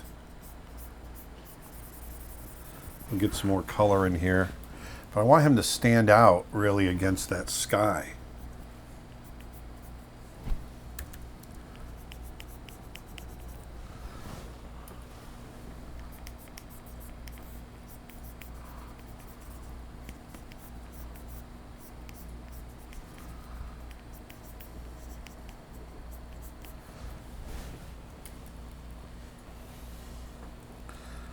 There we go.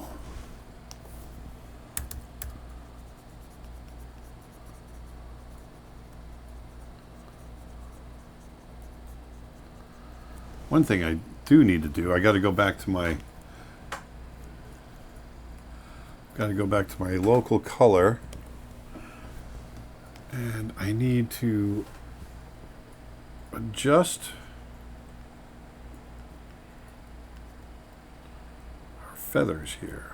So it should be a little more, some lighter feathers right there. There we go.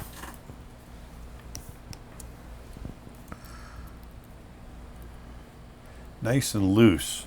I'm going to jump into the sky real quick, and we're going to create.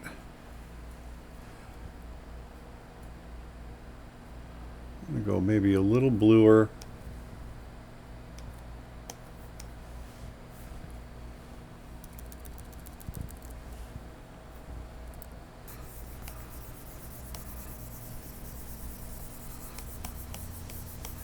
There, we'll get some nice color there. Now let's get some cloud color.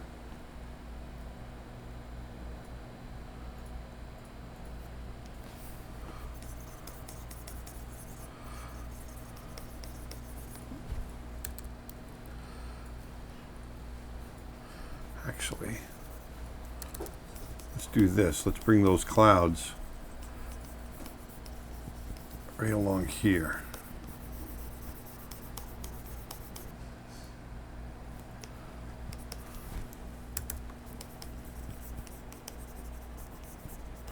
Now you'll notice I'm going really loose with it. Well, there's a reason for that. I'll show you in just a second.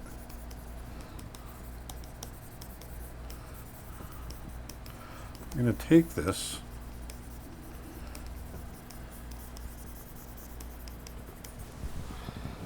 now. I'm not sure how this is going to feel.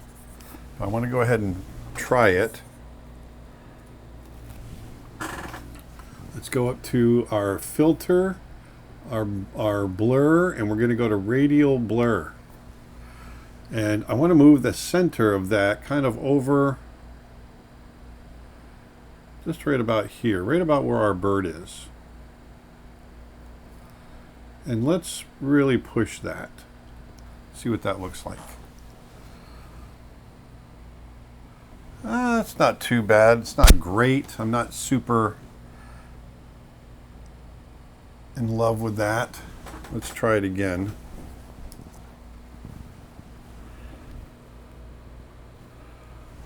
Let's go radial blur, filter,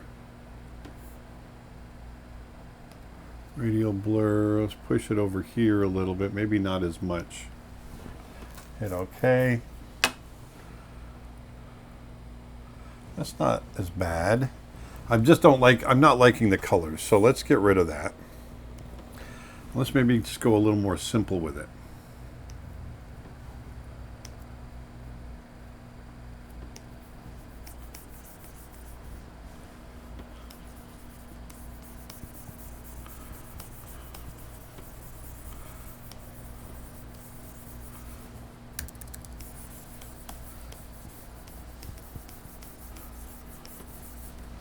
And just go a little more simple.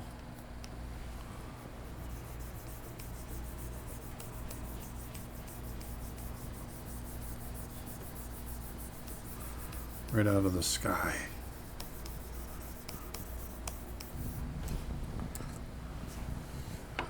Let's try blurring that, just that.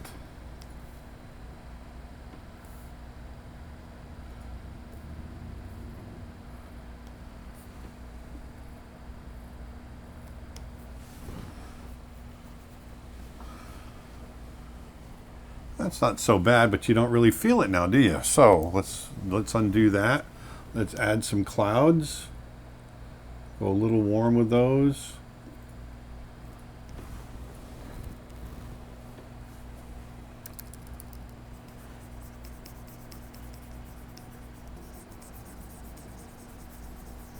Let's go a little more controlled on these clouds than I was on that last one.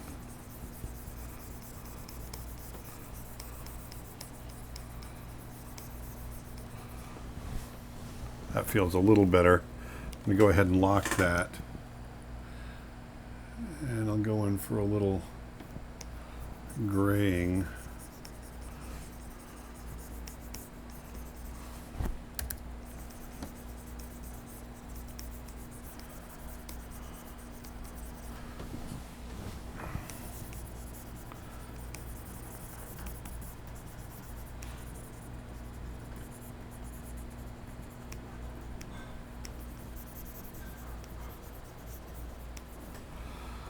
There.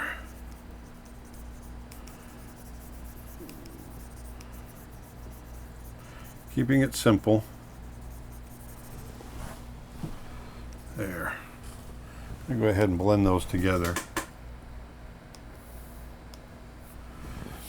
All right, so now let's try doing that radial blur again. Radial blur. I'll put it right about here behind the bird. We'll put, maybe not so much, just hit a few, see what that does. That feels pretty good, actually. I like that. I'm digging that. Cool. All right, so let's keep that. Let me do this. Image adjustments. Let me go to exposure because I want to see if I can just push the intensity just a little bit. There we go. So let's go into, we'll put another layer on top. And we're going to set that to overlay. And we're going to go a little warmer. And let's grab my Pastel C brush.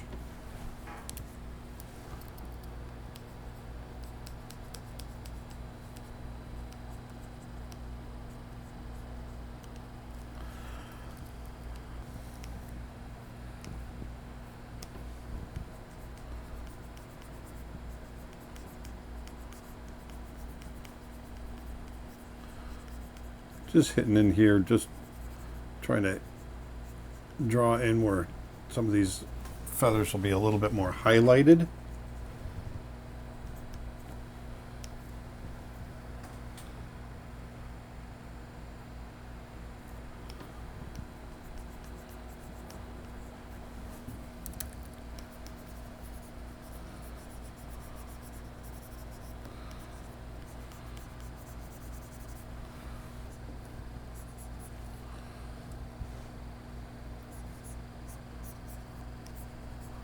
There we go.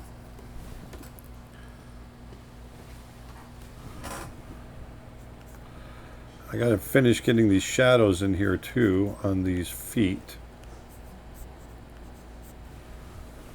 Let's go back to our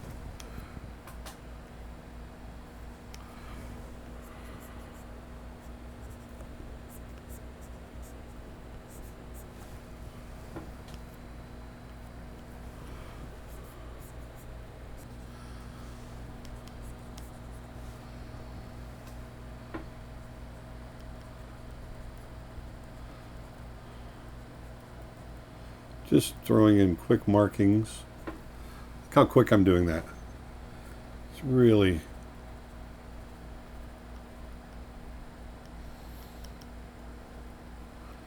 don't spend a lot of time on it.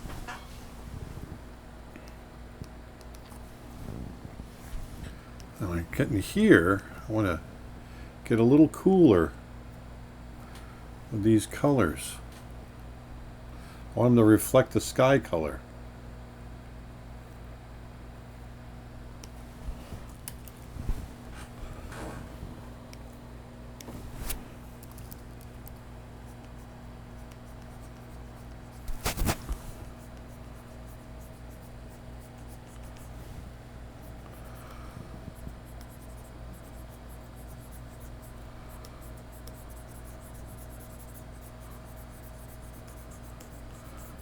As it gets further and further back, I'm going to get more and more of that sky color in there, especially along these edges.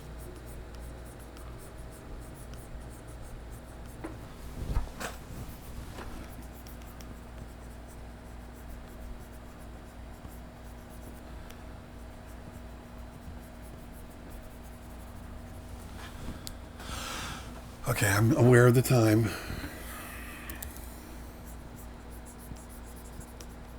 I'll have to do it in 2 pieces.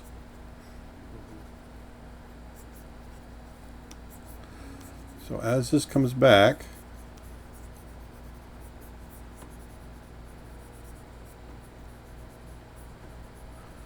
just want to get more of that sky color laid into the shadow.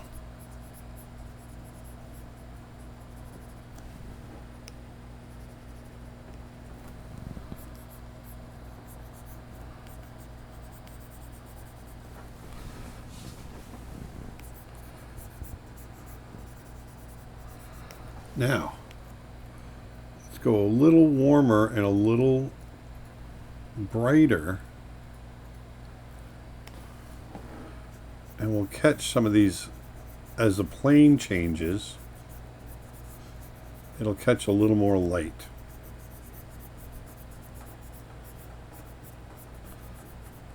So they might be a little brighter as they turn away from us, like so.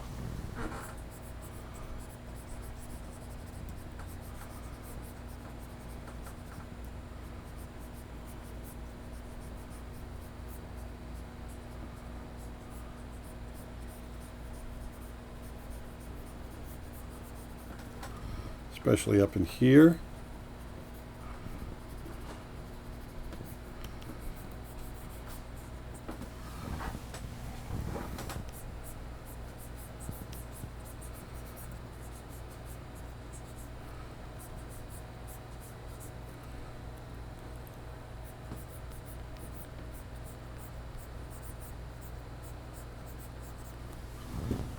There we go. See, look at that volume we're starting to get now on the feathers.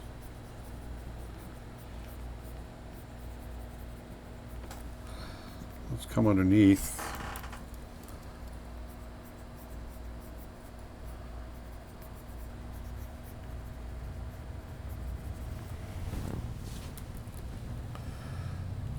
There we go.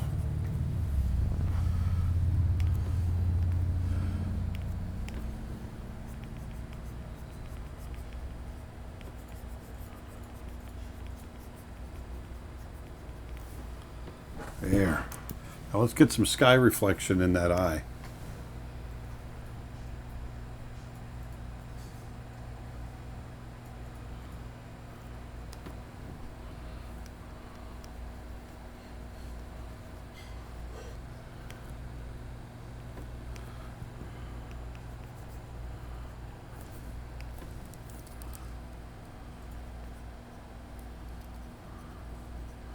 Drawing right on top of everything right here.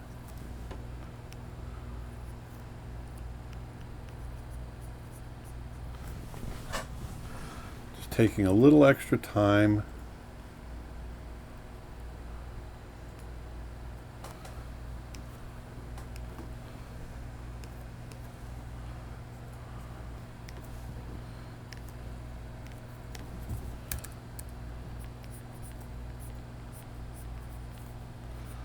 There we go. Let's go a little brighter with that. We're going to use this. We're going to get a little rim lighting. We're going to use this to show the form on the bird as these feathers that are in light kind of recede.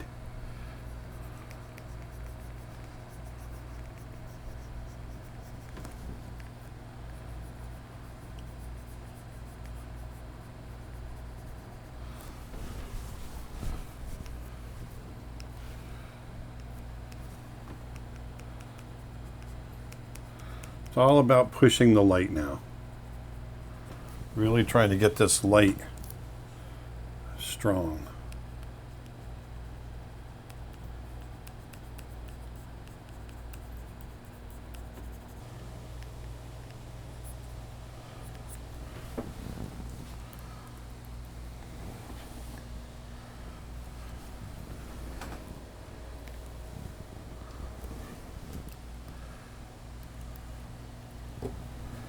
There we go.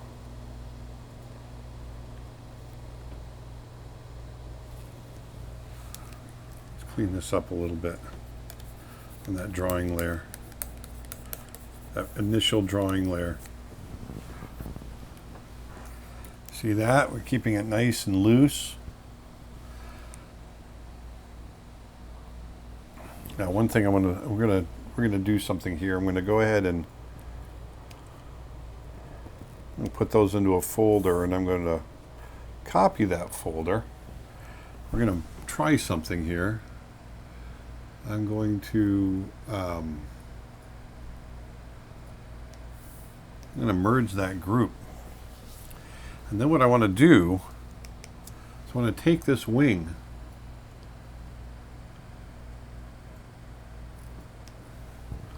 right here. I'm going to take it like this. And I'm going to put a little blur on it. I'm going to put a motion blur on it. No, not a motion blur. Cancel. I'm going to put a radial blur on it. I'm going to move it down here. We're going to put it on spin. Just want to see what that looks like. Just a little bit. I'm going to move the center of it over a little bit. So we're going to go to filter, blur, radial blur, bring that down. I'm going to bring that center over just a little bit in here. We're going to hit OK. See, that feels pretty good. That doesn't feel too bad at all. I'm going to hit, I'm going to do select, deselect, and then we're going to do the same thing over on this wing.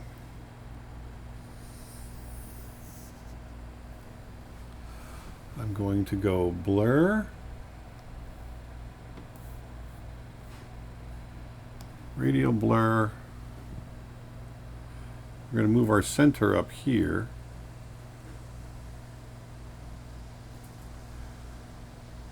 And I'm going to drop down the amount. I'm going to hit OK. That feels pretty good. There. We'll hit deselect. And so now we've got some action happening here. See? That feels pretty darn cool. Now, the next thing I want to do is I just want to go in and I just want to start hitting up some details here and there, and we'll jump into it there. Okay, so now that we've got our wings blurred and we've got generally some of our reflected light and things like that, it's really just about going in and kind of finishing up the details. And so I'm going to create a layer on top here. And like I said, I want to keep this rough. And so, in order to do that, I want to go a little bluer, I think, on some of these here. But I'm going to keep them the same value. Maybe a little brighter.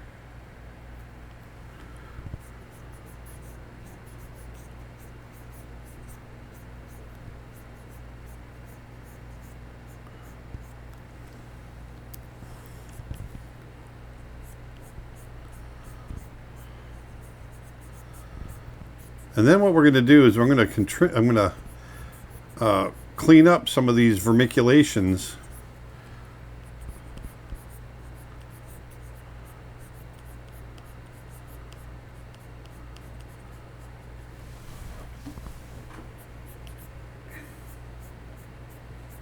And as we come around, see, I want it up top, like up here. I want this to all be kind of bluer. And as it comes around,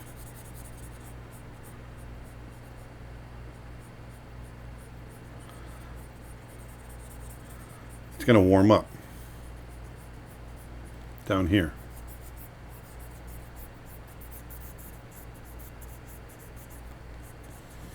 We're reflecting back that blue of the sky.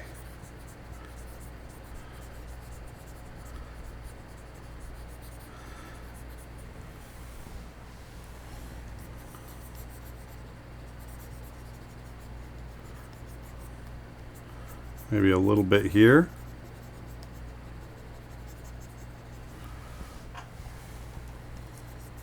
You can see how that temperature really starts feeling pretty cool. Really nice.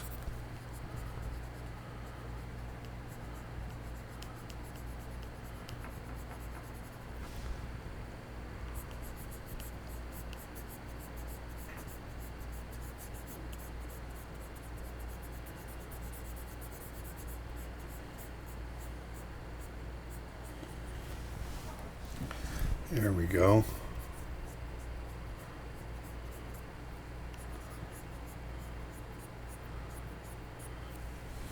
See there? And now what I want to do is I'm going to put another layer on top of that because I want to have a little bit more control. And I'm going to get a smaller brush. Grab it right in here.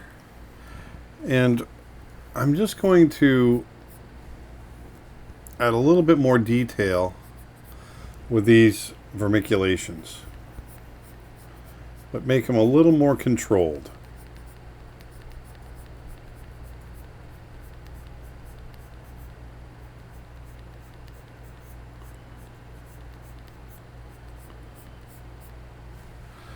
Go a little darker.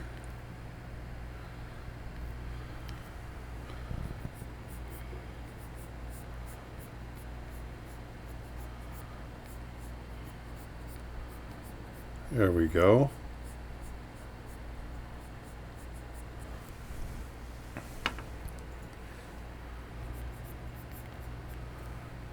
There.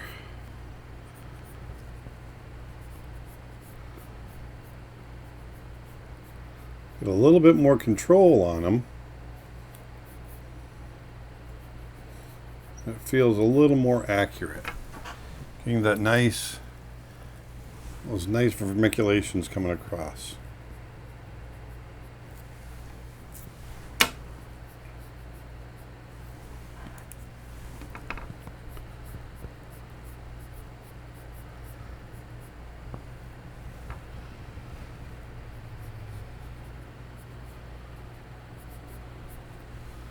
There we go.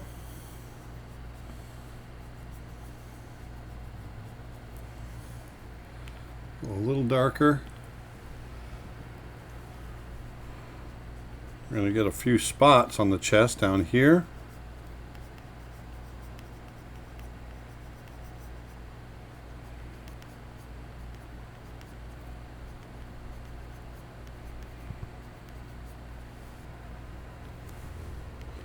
I'm just adding a little bit of detail from these markings coming in like so.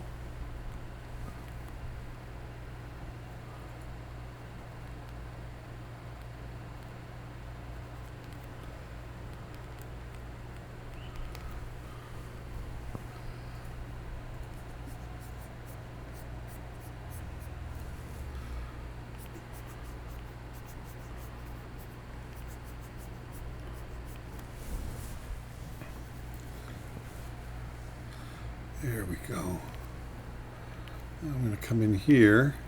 And I'm not liking too much how that reflection is sitting in the eye, so I'm just going to darken it. It's killing the life of the eye. It feels like it needs to be dark. That feels better to me. I want to get the inside of the nostril.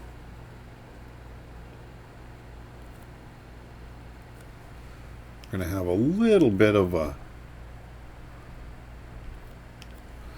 little tobacco thing here sticking up. There we go.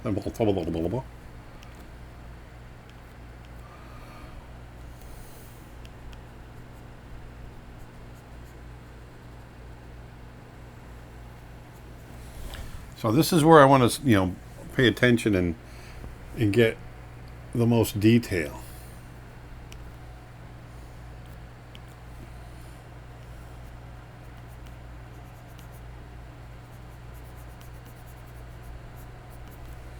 Let's get right down in here.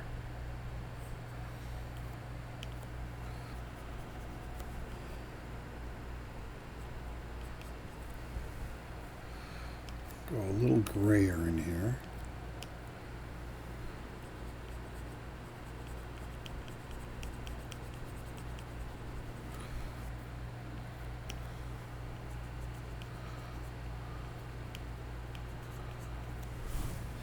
There. I think what I'm going to try doing here is I want to maybe bring the mask part down a little bit further.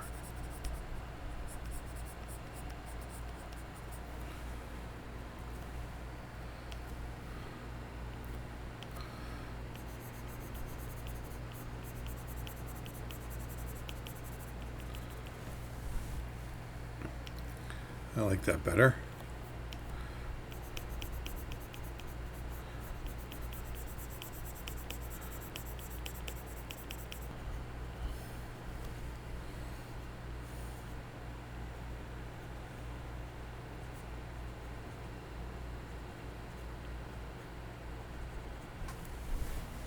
There we go. It's all about kind of balancing everything out here. Trying to get some balanced color here. There. Now in here, I'm going to try going a little warmer with it. Just see what happens. Put another layer there.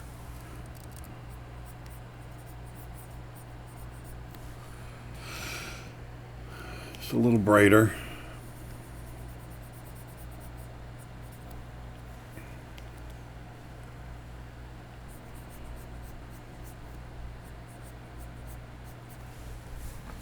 There we go. So I want to push that difference between the warm and the cool there.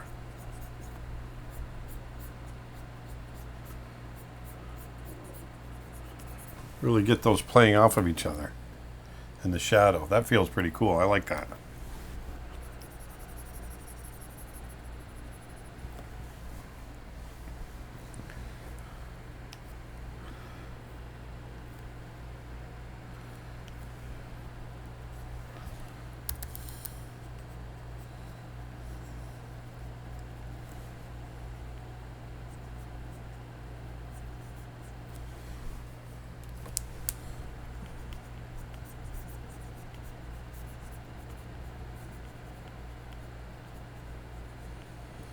There. See, it's these little details that will add up. Really push the image in the right direction.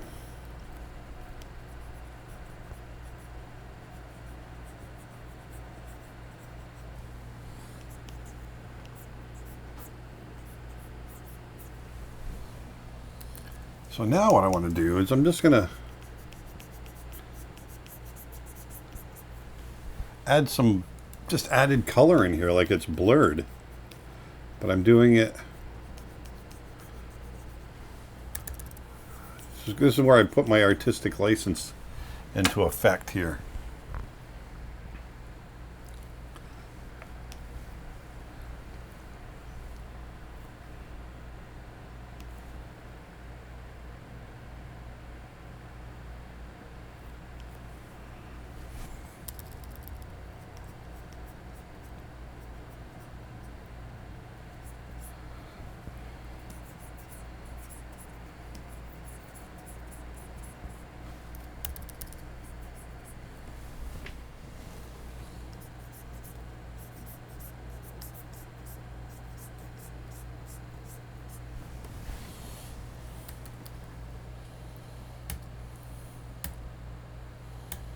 There, how it's coming together. Really liking this. So let's get our image. Let's rotate it just to seeing it from a different angle. I like that. Let's get a few more details and drawn a little more carefully.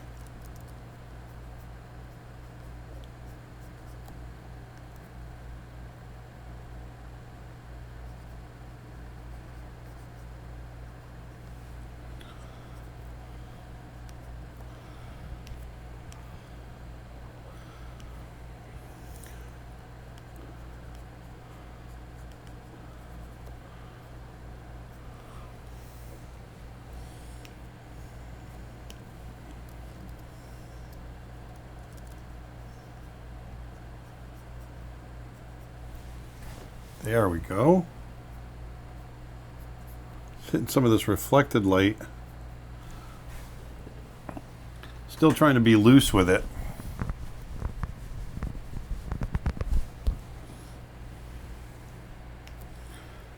I'm going to grab some of this. Just get a little.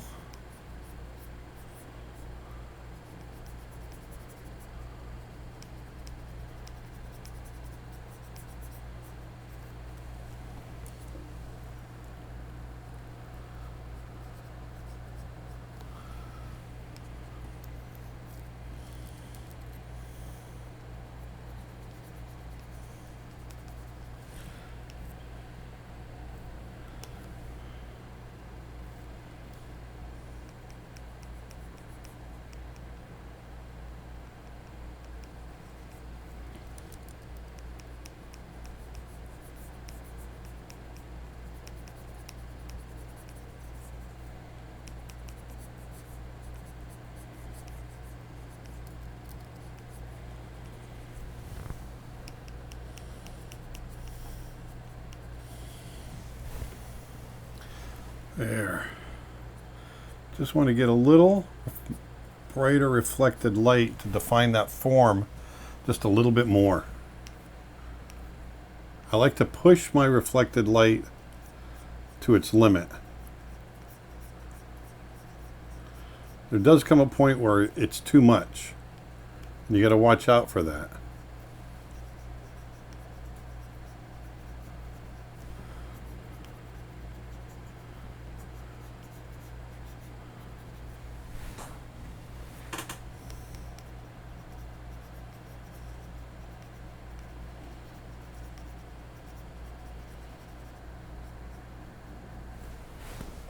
There we go. That feels better. Constantly flipping that image back and forth, wanting to get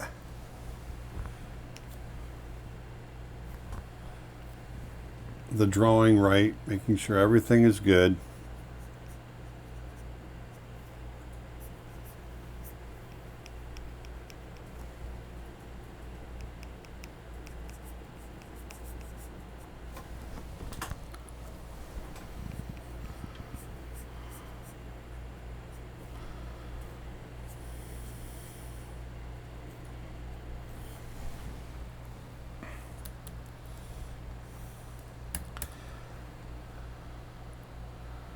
There we go. I'm going to give him, make this bird just a little more plump.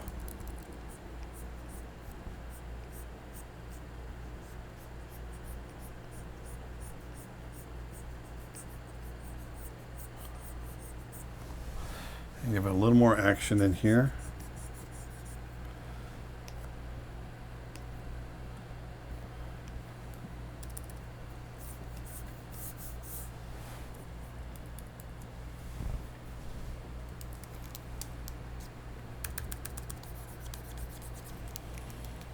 I love adding these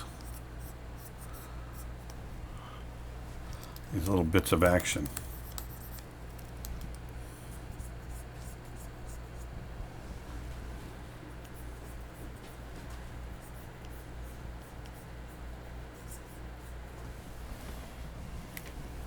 I think I'm overdoing it a little bit. I'm going to pull back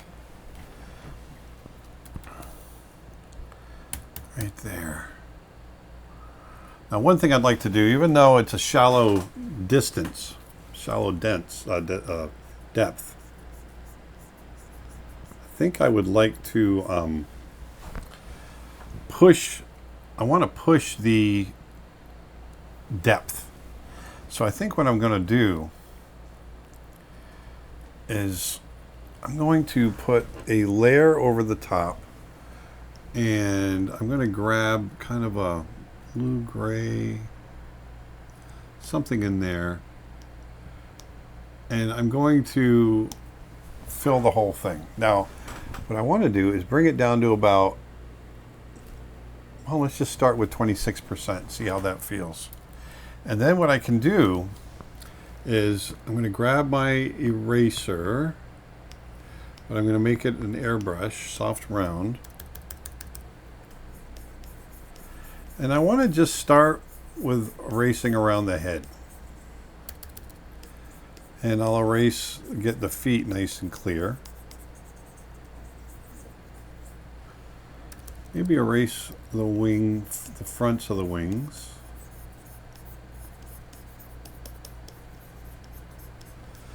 But what I get out of this is a little bit more contrast where the head is.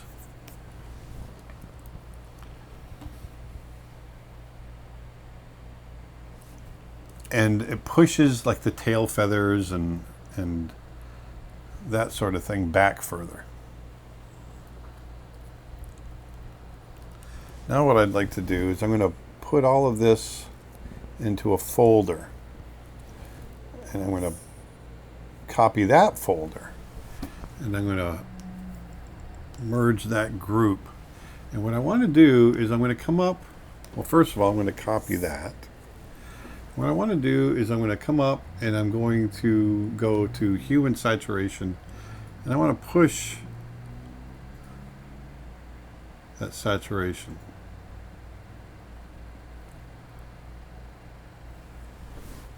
It's like that. Ooh, look at that. Oh, that's too much. But if I come back, just push that there. I like that. Now there's a few other things we can do. I want to see what a gradient set to multiply might look like. Actually, if I made it a little warmer.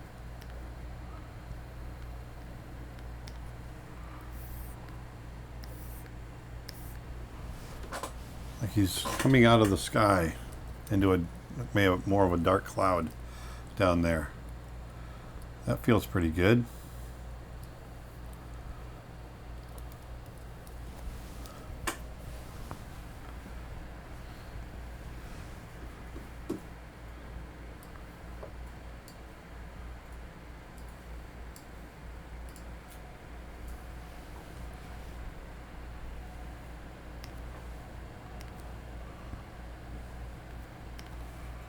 I'm going to hit a couple of these.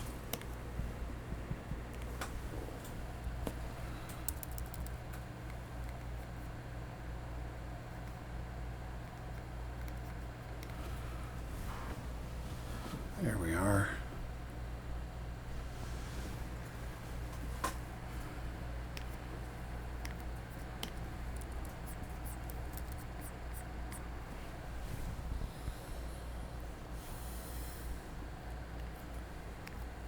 And now what I want to do is I want to clean up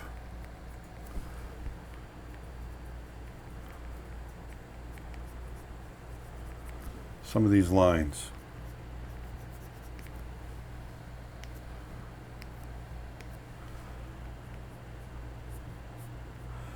So I'm just grabbing some of the sky color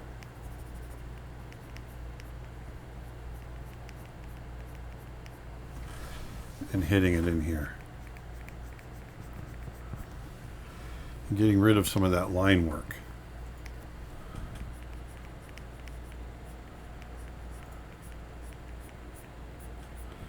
But I'm also being kind of loose with it.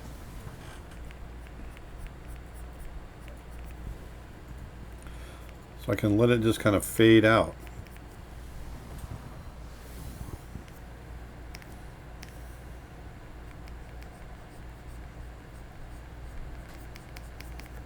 I'm losing edges. That's what I'm trying to do. I'm trying to lose edges.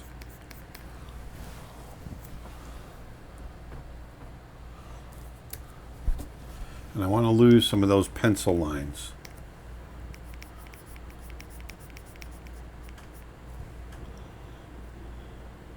Just certain ones. Not all of them. Don't have to lose all of them. I think they add a certain amount of life to the image.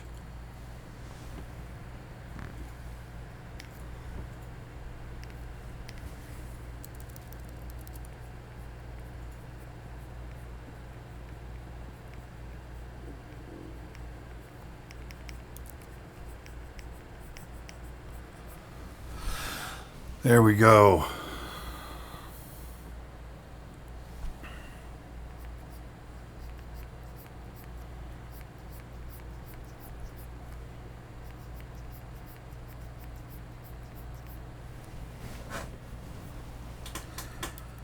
So there we go. That's our peregrine falcon. I feel like we've hit it pretty good.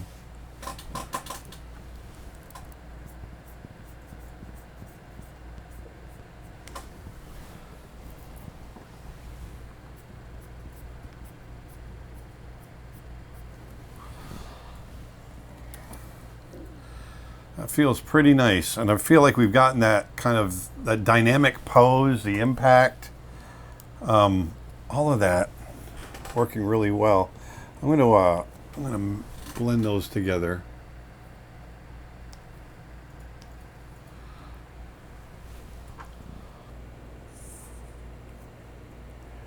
Put this right up here. There we go. Now I can just put this here.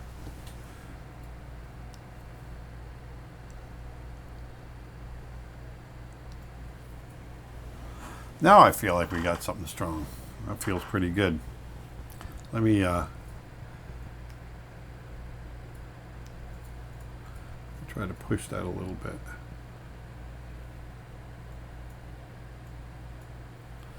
There we go. I like that color.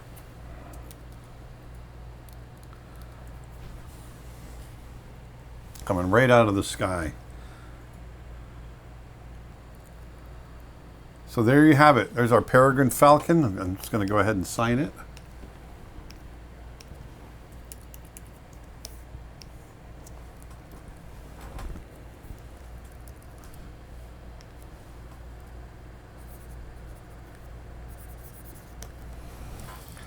Going into a stoop, dropping out of the sky, going after its prey. It might be going after a pigeon, but once again, it's a bird of prey, and it's I'm happy with how this is feeling. Like I said, we wanted to come into this rather loose and just have some fun creating an action piece.